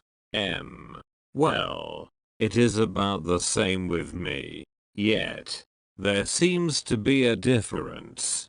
In each state you forget the other two, while to me, there is but one state of being, including and transcending the three mental states of waking, dreaming and sleeping. Q. Do you see in the world a direction and a purpose? M. The world is but a reflection of my imagination. Whatever I want to see, I can see. But why should I invent patterns of creation, evolution and destruction? I do not need them and have no desire to lock up the world in a mental picture. Q. Coming back to sleep. Do you dream? Is not sleep a state of unconsciousness? Yes. I am aware of being unconscious. And when awake, or dreaming, I am aware of being awake or dreaming. I do not catch you. What exactly do you mean? Let me make my terms clear. By being asleep I mean unconscious.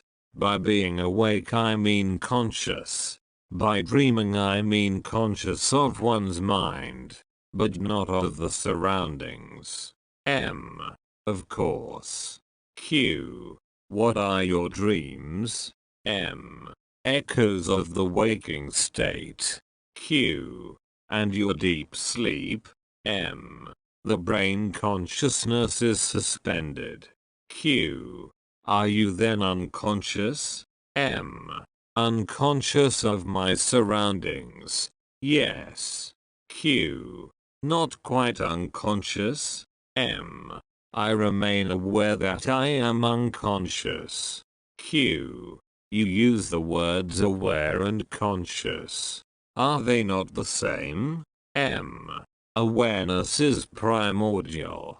It is the original state, beginningless, endless, uncaused, unsupported, without parts, without change. Consciousness is on contact, a reflection against a surface, a state of duality. There can be no consciousness without awareness, but there can be awareness without consciousness, as in deep sleep. Awareness is absolute. Consciousness is relative to its content. Consciousness is always of something. Consciousness is partial and changeful. Awareness is total, changeless, calm and silent. And it is the common matrix of every experience. Q. How does one go beyond consciousness into awareness? M. Since it is awareness that makes consciousness possible, there is awareness in every state of consciousness. Therefore the very consciousness of being conscious is already a movement in awareness. Trust in your stream of consciousness takes you to awareness. It is not a new state. It is at once recognized as the original, basic existence, which is life itself, and also love and joy. Q. Since reality is all the time with us, what does self-realization consist of? M. Realization is but the opposite of ignorance. To take the world as real and oneself as unreal is ignorance, the cause of sorrow. to know the self as the only reality and all else as temporal and transient is freedom, peace and joy. It is all very simple. Instead of seeing things as imagined, learn to see them as they are. It is like cleansing a mirror. The same mirror that shows you the world as it is will also show you your own face. The thought I am is the polishing cloth. Use it. 12. The person is not reality. Questioner, kindly tell us how you realized. Maharaj, I met my guru when I was 34 and realized by 37. Q. What happened? What was the change? M.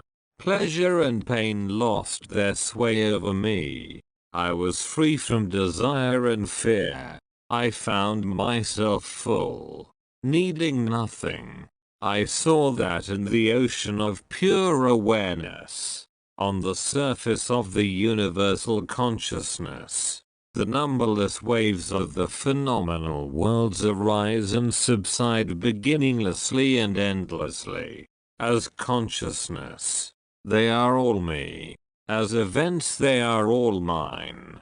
There is a mysterious power that looks after them. That power is awareness, self, life, God, whatever name you give it. It is the foundation, the ultimate support of all that is. Just like gold is the basis for all gold jewelry, and it is so intimately ours. Abstract the name and shape from the jewelry and the gold becomes obvious. Be free of name and form and of the desires and fears they create. Then what remains? Q. Nothingness. M. Yes. The void remains. But the void is full to the brim. It is the eternal potential as consciousness is the eternal actual. Q. By potential you mean the future? M. Past, present and future. They are all there, and infinitely more. Q. But since the void is void, it is of little use to us. M. How can you say so? Without breach in continuity, how can there be rebirth? Can there be renewal without death? Even the darkness of sleep is refreshing and rejuvenating. Without death we would have been bogged up forever in eternal senility. Q. Is there no such thing as immortality? M. When life and death are seen as essential to each other, as two aspects of one being, that is immortality. To see the end in the beginning and beginning in the end is the intimation of eternity. Definitely, immortality is not continuity. Only the process of change continues. Nothing lasts. Q. Awareness lasts. M. Awareness is not of time. Time exists in consciousness only. Beyond consciousness where are time and space? Q. Within the field of your consciousness there is your body also. M. Of course. But the idea my body, as different from other bodies, is not there. To me it is a body, not my body, a mind, not my mind. The mind looks after the body all right. I need not interfere. What needs be done is being done. In the normal and natural way. You may not be quite conscious of your physiological functions. But when it comes to thoughts and feelings, desires and fears, you become acutely self-conscious. To me these two are largely unconscious. I find myself talking to people, or doing things quite correctly and appropriately, without being very much conscious of them.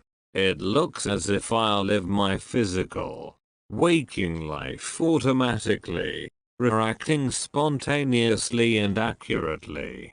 Q. Does this spontaneous response come as a result of realization, or by training? M. Both.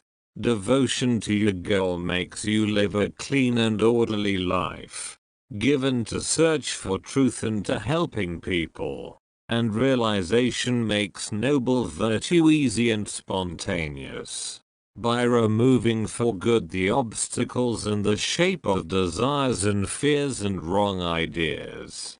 Q. Don't you have desires and fears anymore? M.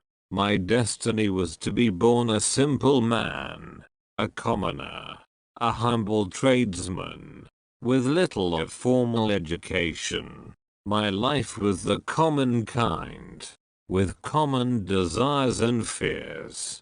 When, through my faith in my teacher and obedience to his words, I realized my true being, I left behind my human nature to look after itself, until its destiny is exhausted.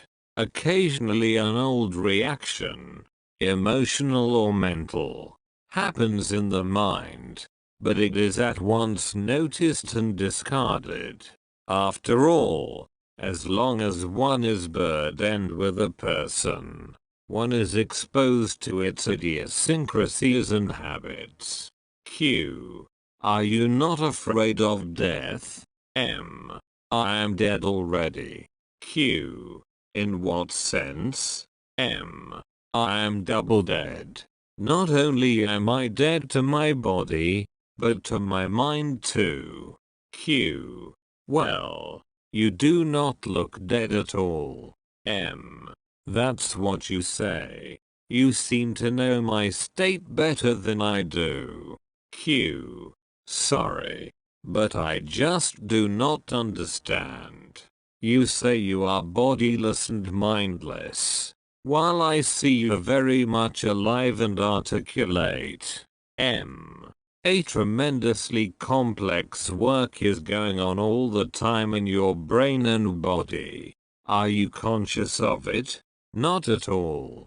Yet for an outsider all seems to be going on intelligently and purposefully.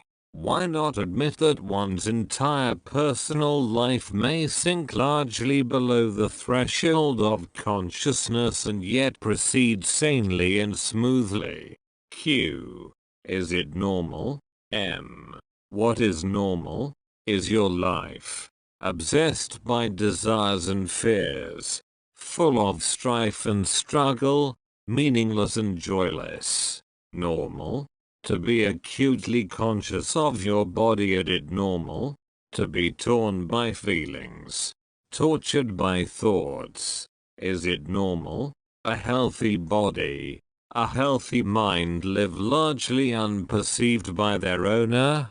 Only occasionally, through pain or suffering, they call for attention and insight.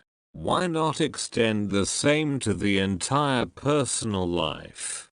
One can function rightly, responding well and fully to whatever happens, without having to bring it into the focus of awareness. When self-control becomes second nature, awareness shifts its focus to deeper levels of existence and action. Q. Don't you become a robot? M. What harm is there in making automatic what is habitual and repetitive? It is automatic anyhow, but when it is also chaotic, it causes pain and suffering and calls for attention. The entire purpose of a clean and well-ordered life is to liberate man from the thraldom of chaos and the burden of sorrow. Q. You seem to be in favor of a computerized life. M. What is wrong with a life which is free from problems? Personality is merely a reflection of the real. Why should not the reflection be true to the original as a matter of course, automatically? Need the person have any designs of its own? The life of which it is an expression will guide it. Once you realize that the person is merely a shadow of the reality, but not reality itself, you cease to fret and worry. You agree to be guided from within and life becomes a journey into the unknown. 13. The Supreme. The mind and the body. Questioner: from what you told us it appears that you are not quite conscious of your surroundings. To us you seem extremely alert and active. We cannot possibly believe that you are in a kind of hypnotic state, which leaves no memory behind. On the contrary, your memory seems excellent. How are we to understand your statement that the world and all it includes does not exist, as far as you are concerned? Maharaj, it is all a matter of focus.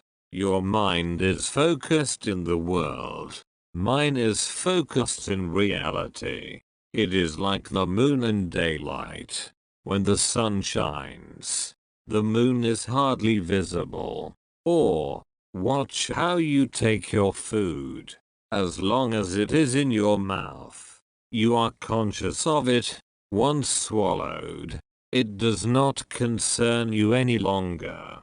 It would be troublesome to have it constantly in mind until it is eliminated. The mind should be normally in abeyance. Incessant activity is a morbid state. The universe works by itself. That I know. What else do I need to know? Q. So a Jnani knows what he is doing only when he turns his mind to it. Otherwise he just acts, without being concerned. M. The average man is not conscious of his body as such. He is conscious of his sensations, feelings and thoughts. Even these, once detachment sets in, move away from the center of consciousness and happen spontaneously and effortlessly. Q. What then is in the center of consciousness? M. That which cannot be given name and form, for it is without quality and beyond consciousness. You may say it is a point in consciousness, which is beyond consciousness. Like a hole in the paper is both in the paper and yet not of paper. So is the supreme state in the very center of consciousness, and yet beyond consciousness. It is as if an opening in the mind through which the mind is flooded with light. The opening is not even the light. It is just an opening. Q. An opening is just void, absence. M. Quite so. From the mind's point of view, it is but an opening for the light of awareness to enter the mental space. By itself the light can only be compared to a solid, dense, rock-like, homogeneous and changeless mass of pure awareness, free from the mental patterns of name and shape. Q. Is there any connection between the mental space and the supreme abode? M. The supreme gives existence to the mind. The mind gives existence to the body. Q. And what lies beyond? M. Take an example. A venerable yogi, a master in the art of longevity, himself over 1,000 years old, comes to teach me his art. I fully respect and sincerely admire his achievements. Yet all I can tell him is, of what use is longevity to me? I am beyond time. However long a life may be, it is but a moment and a dream.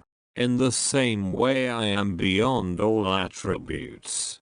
They appear and disappear in my light, but cannot describe me. The universe is all names and forms, based on qualities and their differences. While I am beyond, the world is there because I am, but I am not the world. Q. But you are living in the world. M. That's what you say. I know there is a world, which includes this body and this mind, but I do not consider them to be more mine than other minds and bodies. They are there, in time and space, but I am timeless and spaceless. Q. But since all exists by your light, are you not the creator of the world? M. I am neither the potentiality nor the actualization, nor the actuality of things. In my light they come and go as the specks of dust dancing in the sunbeam. The light illumines the specks, but does not depend on them, nor can it be said to create them.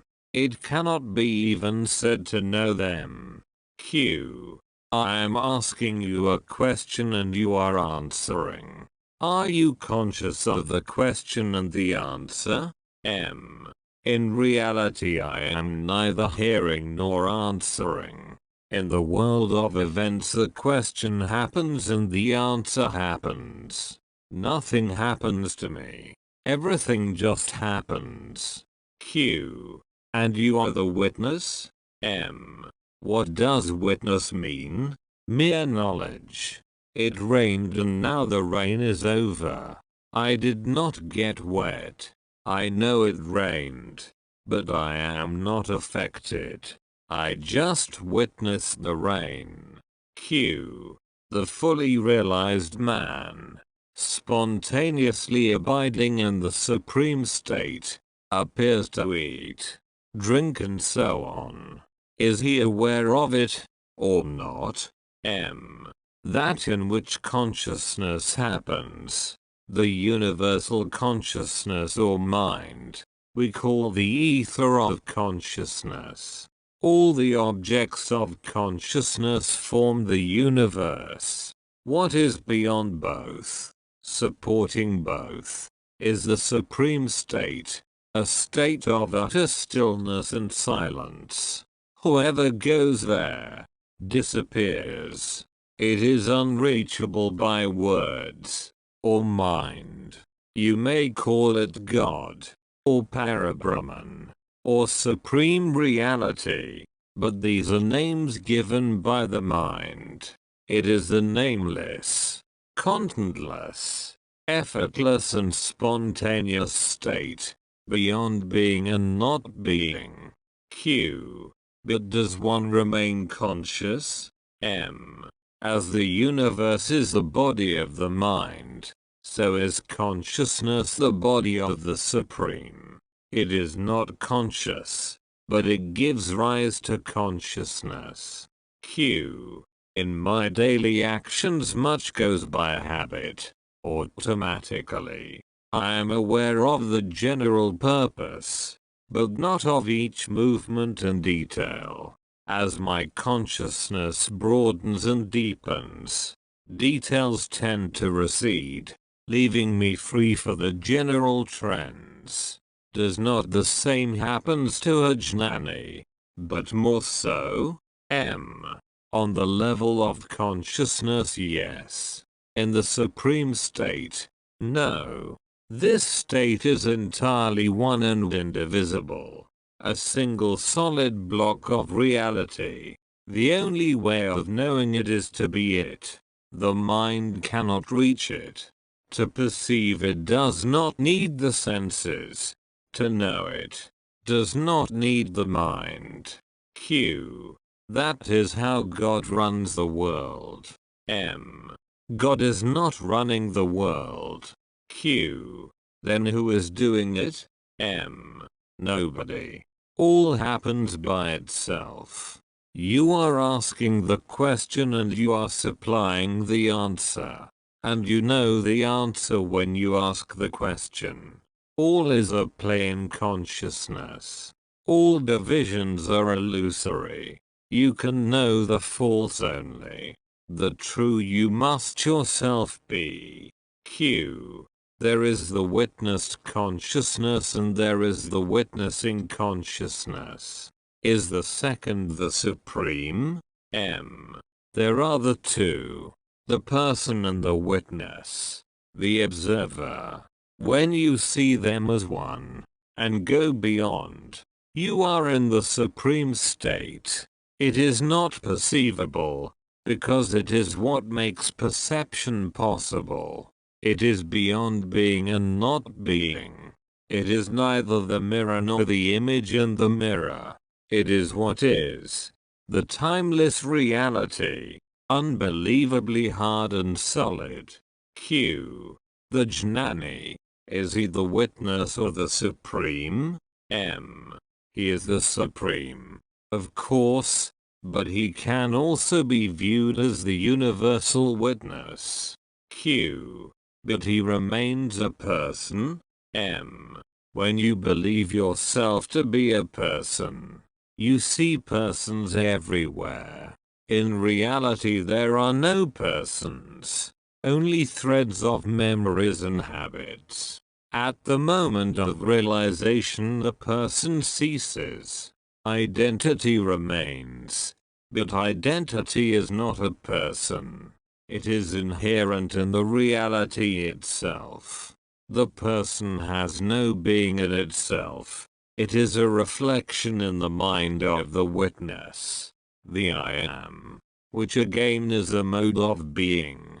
Q. Is the supreme conscious? M. Neither conscious nor unconscious. I am telling you from experience. Q. Pragnanam Brahma. What is this prajna? M. It is the unself-conscious knowledge of life itself. Q. Is it vitality? The energy of life? Livingness? M. Energy comes first. For everything is a form of energy. Consciousness is most differentiated in the waking state. Less so in dream. Still less in sleep. Homogeneous. In the fourth state. Beyond is the inexpressible monolithic reality. The abode of the Jnani. Q. I have cut my hand. It healed. By what power did it heal? What is that power? M. By the power of life. Q. What is that power? M. It is consciousness. AI is conscious. Q. What is the source of consciousness? M. Consciousness itself is the source of everything. Q. Can there be life without consciousness? M. No. Nor consciousness without life. They are both one. But in reality only the ultimate is. The rest is a matter of name and form. And as long as you cling to the idea that only what has name and shape exists, the Supreme will appear to you non-existing. When you understand that names and shapes are hollow shells without any content whatsoever, and what is real is nameless and formless, pure energy of life and light of consciousness, you will be at peace, immersed in the deep silence of reality. Q. If time and space are mere illusions and you are beyond, please tell me what is the weather in New York? Is it hot or raining there? M. How can I tell you? Such things need special training. Or, just traveling to New York, I may be quite certain that I am beyond time and space, and yet unable to locate myself at will at some point of time and space. I am not interested enough. I see no purpose in undergoing a special yogic training. I have just heard of New York. To me it is a word. Why should I know more than the word conveys? Every atom may be a universe, as complex as ours. Must I know them all? I can, if I train. Q. In putting the question about the weather and New York, where did I make the mistake? M. The world and the mind are states of being. The Supreme is not a state. It pervades all states, but it is not a state of something else. It is entirely uncaused, independent, complete in itself, beyond time and space, mind and matter. Q. By what sign do you recognize it? M. That's the point, that it leaves no traces.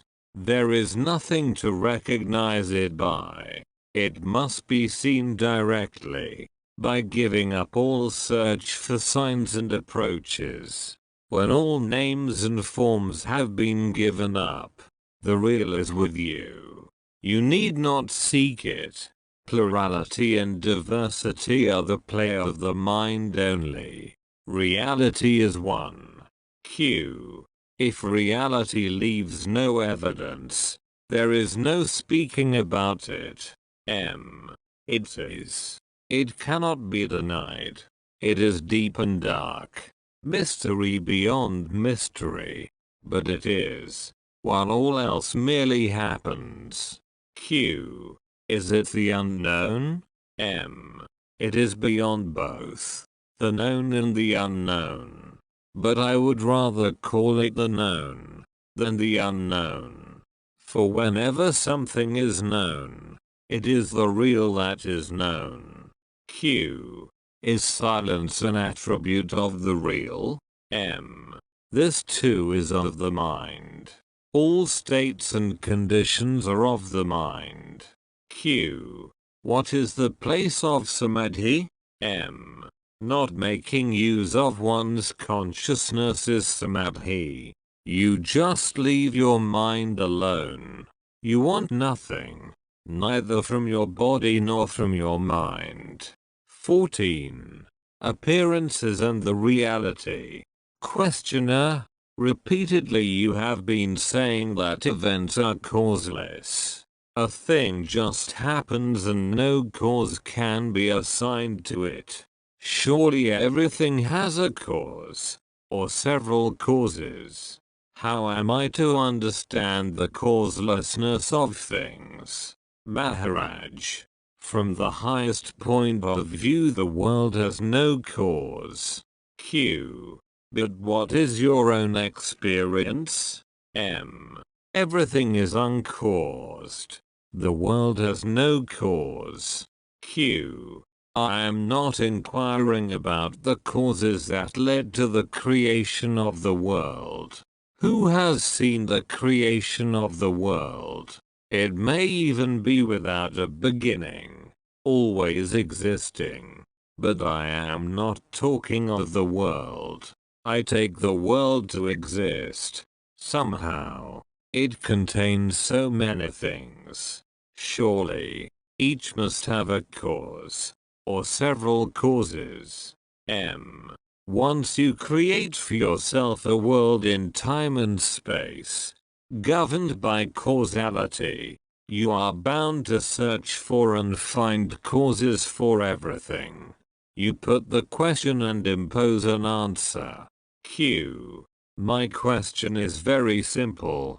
I see all kinds of things and I understand that each must have a cause, or a number of causes.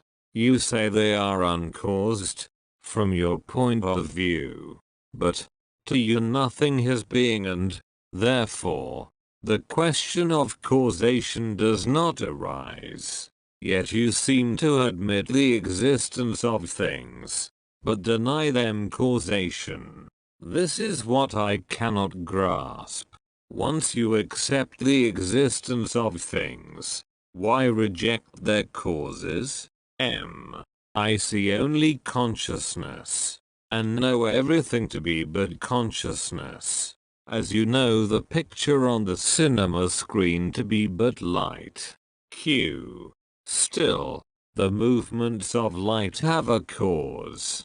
The light does not move at all.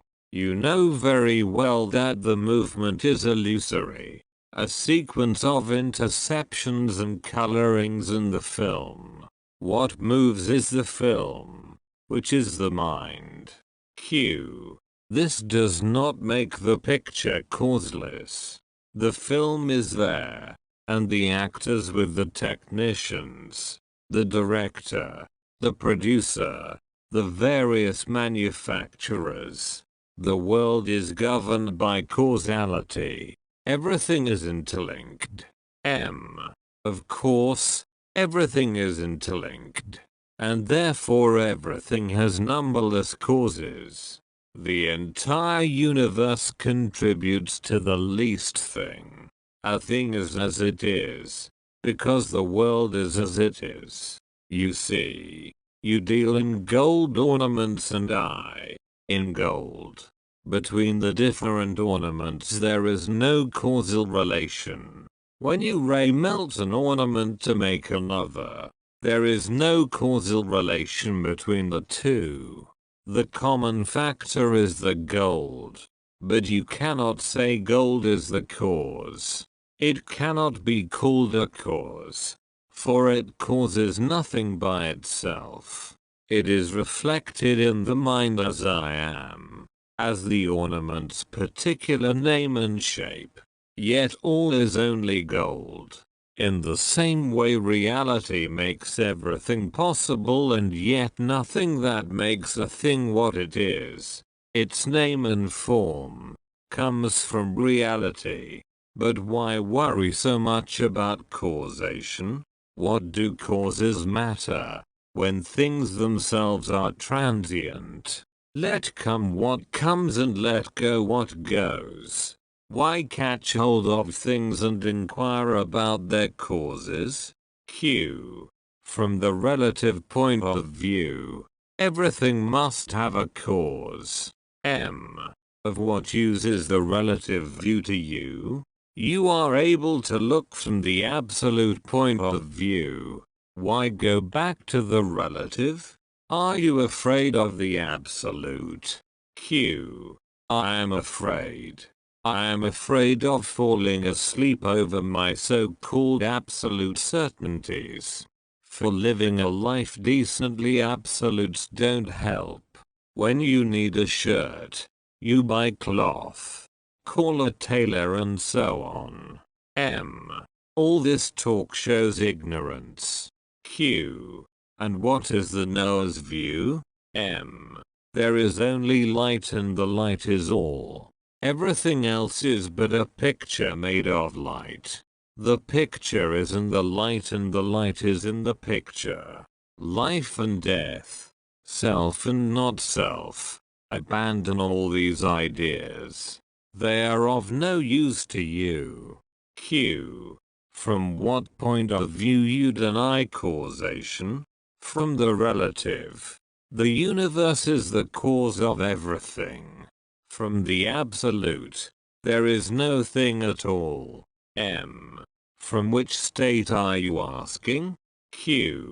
From the daily waking state, in which alone all these discussions take place. In the waking state all these problems arise, for such is its nature. But, you are not always in that state. What good can you do in a state into which you fall and from which you emerge, helplessly? In what way does it help you to know that things are causally related as they may appear to be in your waking state? The world and the waking state emerge and subside together. When the mind is still, absolutely silent, The waking state is no more. Q. Words like God, universe, the total, absolute, supreme are just noises in the air, because no action can be taken on them. M. You are bringing up questions which you alone can answer. Q. Don't brush me off like this. You are so quick to speak for the totality, the universe and such imaginary things.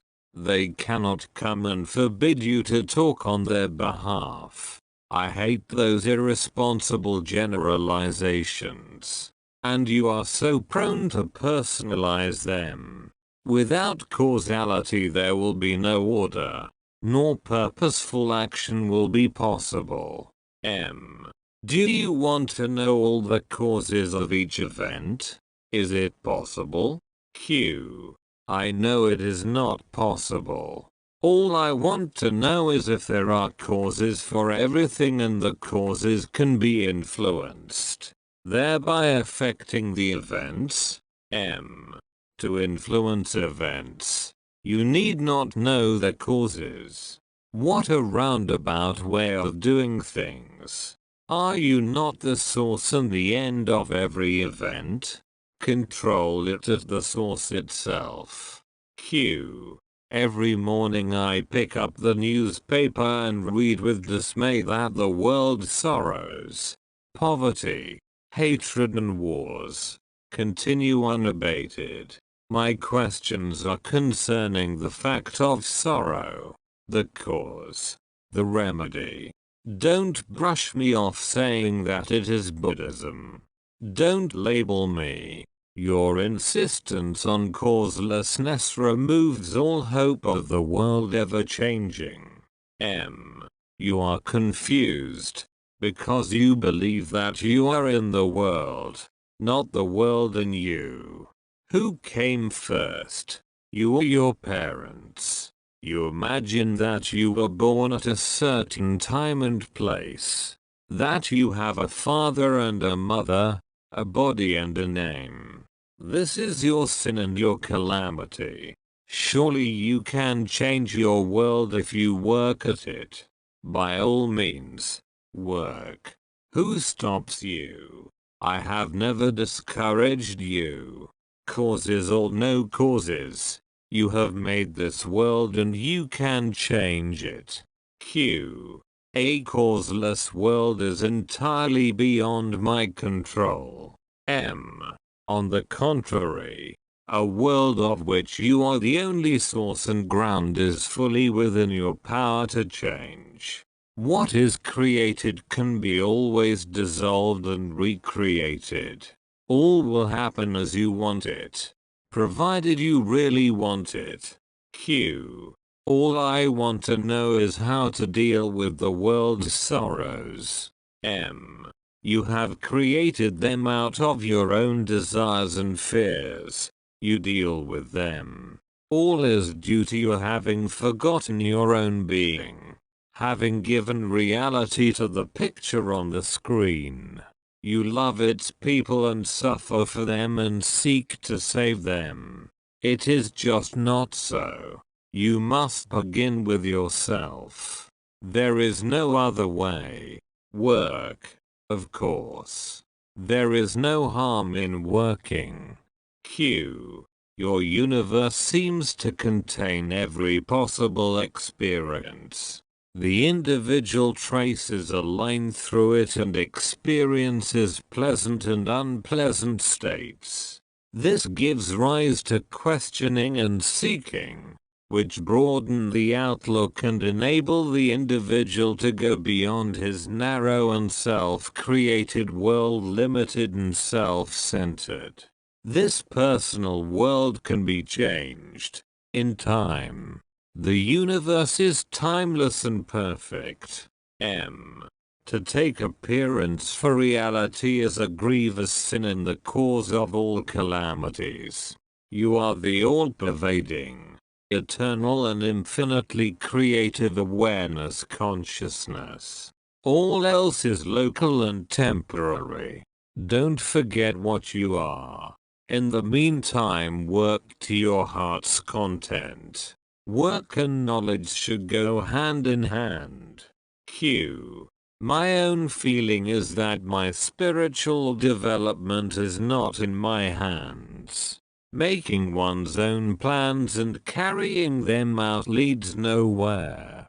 I just run in circles round myself. When God considers the fruit to be ripe, he will pluck it and eat it. Whichever fruit seems green to him will remain on the world's tree for another day. M. You think God knows you? Even the world he does not know. Q. Yours is a different God. Mine is different. Mine is merciful. He suffers along with us. M. You pray to save one, while thousands die. And if all stop dying, there will be no space on earth. Q. I am not afraid of death. My concern is with sorrow and suffering. My God is a simple God and rather helpless. He has no power to compel us to be wise. He can only stand and wait. M. If you and your God are both helpless, does it not imply that the world is accidental? And if it is, the only thing you can do is to go beyond it. 15. The Jnani. Questioner. Without God's power nothing can be done. Even you would not be sitting here and talking to us without him. Maharaj. All is his doing. No doubt. What is it to me? Since I want nothing, what can God give me, or take away from me? What is mine and was mine even when God was not. Of course, it is a very tiny little thing. A speck. The sense I am. The fact of being. This is my own place. Nobody gave it to me. The earth is mine. What grows on it is God's. Q. Did God take the earth on rent from you? M. God is my devotee and did all this for me. Q. Is there no God apart from you? M. How can there be? I am is the root. God is the tree. Whom am I to worship? And what for? Q. Are you the devotee or the object of devotion? M. I am neither. I am devotion itself. Q. There is not enough devotion in the world waiting for you to be saved. Q. I just do not know how much I can do for the world. All I can do is to try. Is there anything else you would like me to do? M. Without you, is there a world? You know all about the world, but about yourself you know nothing. You yourself are the tools of your work. You have no other tools. Why don't you take care of the tools before you think of the work? Q. I can wait, while the world cannot. M. By not inquiring you keep the world waiting. Q. Waiting for what? M. For somebody who can save it. Q. God runs the world. God will save it. M. That's what you say. Did God come and tell you that the world is his creation and concern and not yours? Q. Why should it be my sole concern? M. Consider the world in which you live. Who else knows about it? Q. You know. Everybody knows. M. Did anybody come from outside of your world to tell you? Myself and everybody else appear and disappear in your world. We are all at your mercy. Q. It cannot be so bad. I exist in your world as you exist in mine. M. You have no evidence of my world.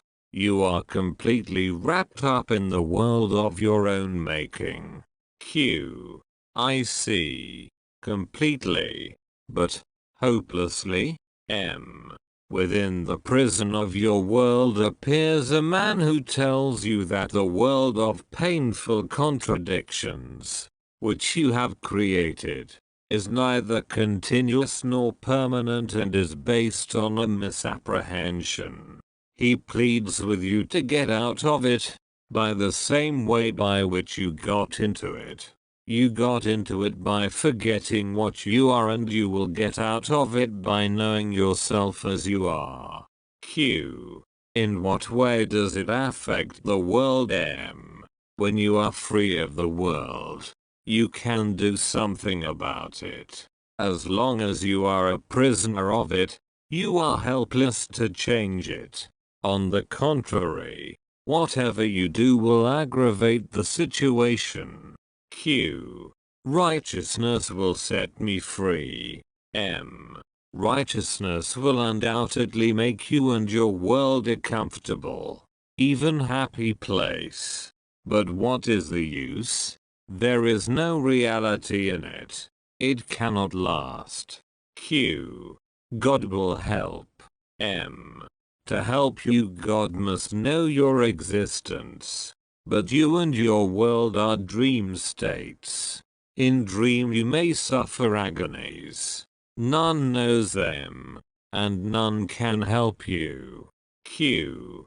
So all my questions, my search and study are of no use. M. These are but the stirrings of a man who is tired of sleeping. They are not the causes of awakening, but its early signs. But, you must not ask idle questions, to which you already know the answers. Q. How am I to get a true answer? M. By asking a true question, non-verbally, but by daring to live according to your lights. A man willing to die for truth will get it. Q. Another question. There is the person. There is the knower of the person. There is the witness. Are the knower and the witness the same? Or are they separate states? M. The knower and the witness are two or one. When the knower is seen as separate from the known, the witness stands alone. When the known and the knower are seen as one, the witness becomes one with them. Q. Who is the Jnani? The witness or the Supreme? M. The Jnani is the Supreme and also the witness. He is both being and awareness. In relation to consciousness he is awareness. In relation to the universe he is pure being. Q. And what about the person? What comes first, the person or the knower? M. The person is a very small thing. Actually it is a composite. It cannot be said to exist by itself. Unperceived, it is just not there. It is but the shadow of the mind, the sum total of memories. Pure being is reflected in the mirror of the mind, as knowing. What is known takes the shape of a person, based on memory and habit. It is but a shadow, or a projection of the knower onto the screen of the mind. Q. The mirror is there. The reflection is there. But where is the sun? M. The Supreme is the sun. Q. It must be conscious. M. It is neither conscious nor unconscious. Don't think of it in terms of consciousness or unconsciousness. It is the life, which contains both and is beyond both. Q. Life is so intelligent. How can it be unconscious? M. You talk of the unconscious when there is a lapse in memory. In reality there is only consciousness. All life is conscious. All consciousness alive. Q. Even stones. M. Even stones are conscious and alive. Q. The worry with me is that I am prone to denying existence to what I cannot imagine. M. You would be wiser to deny the existence of what you imagine. It is the imagined that is unreal. Q. Is all imaginable unreal? M. Imagination based on memories is unreal. The future is not entirely unreal. Q. Which part of the future is real and which is not? M. The unexpected and unpredictable is real.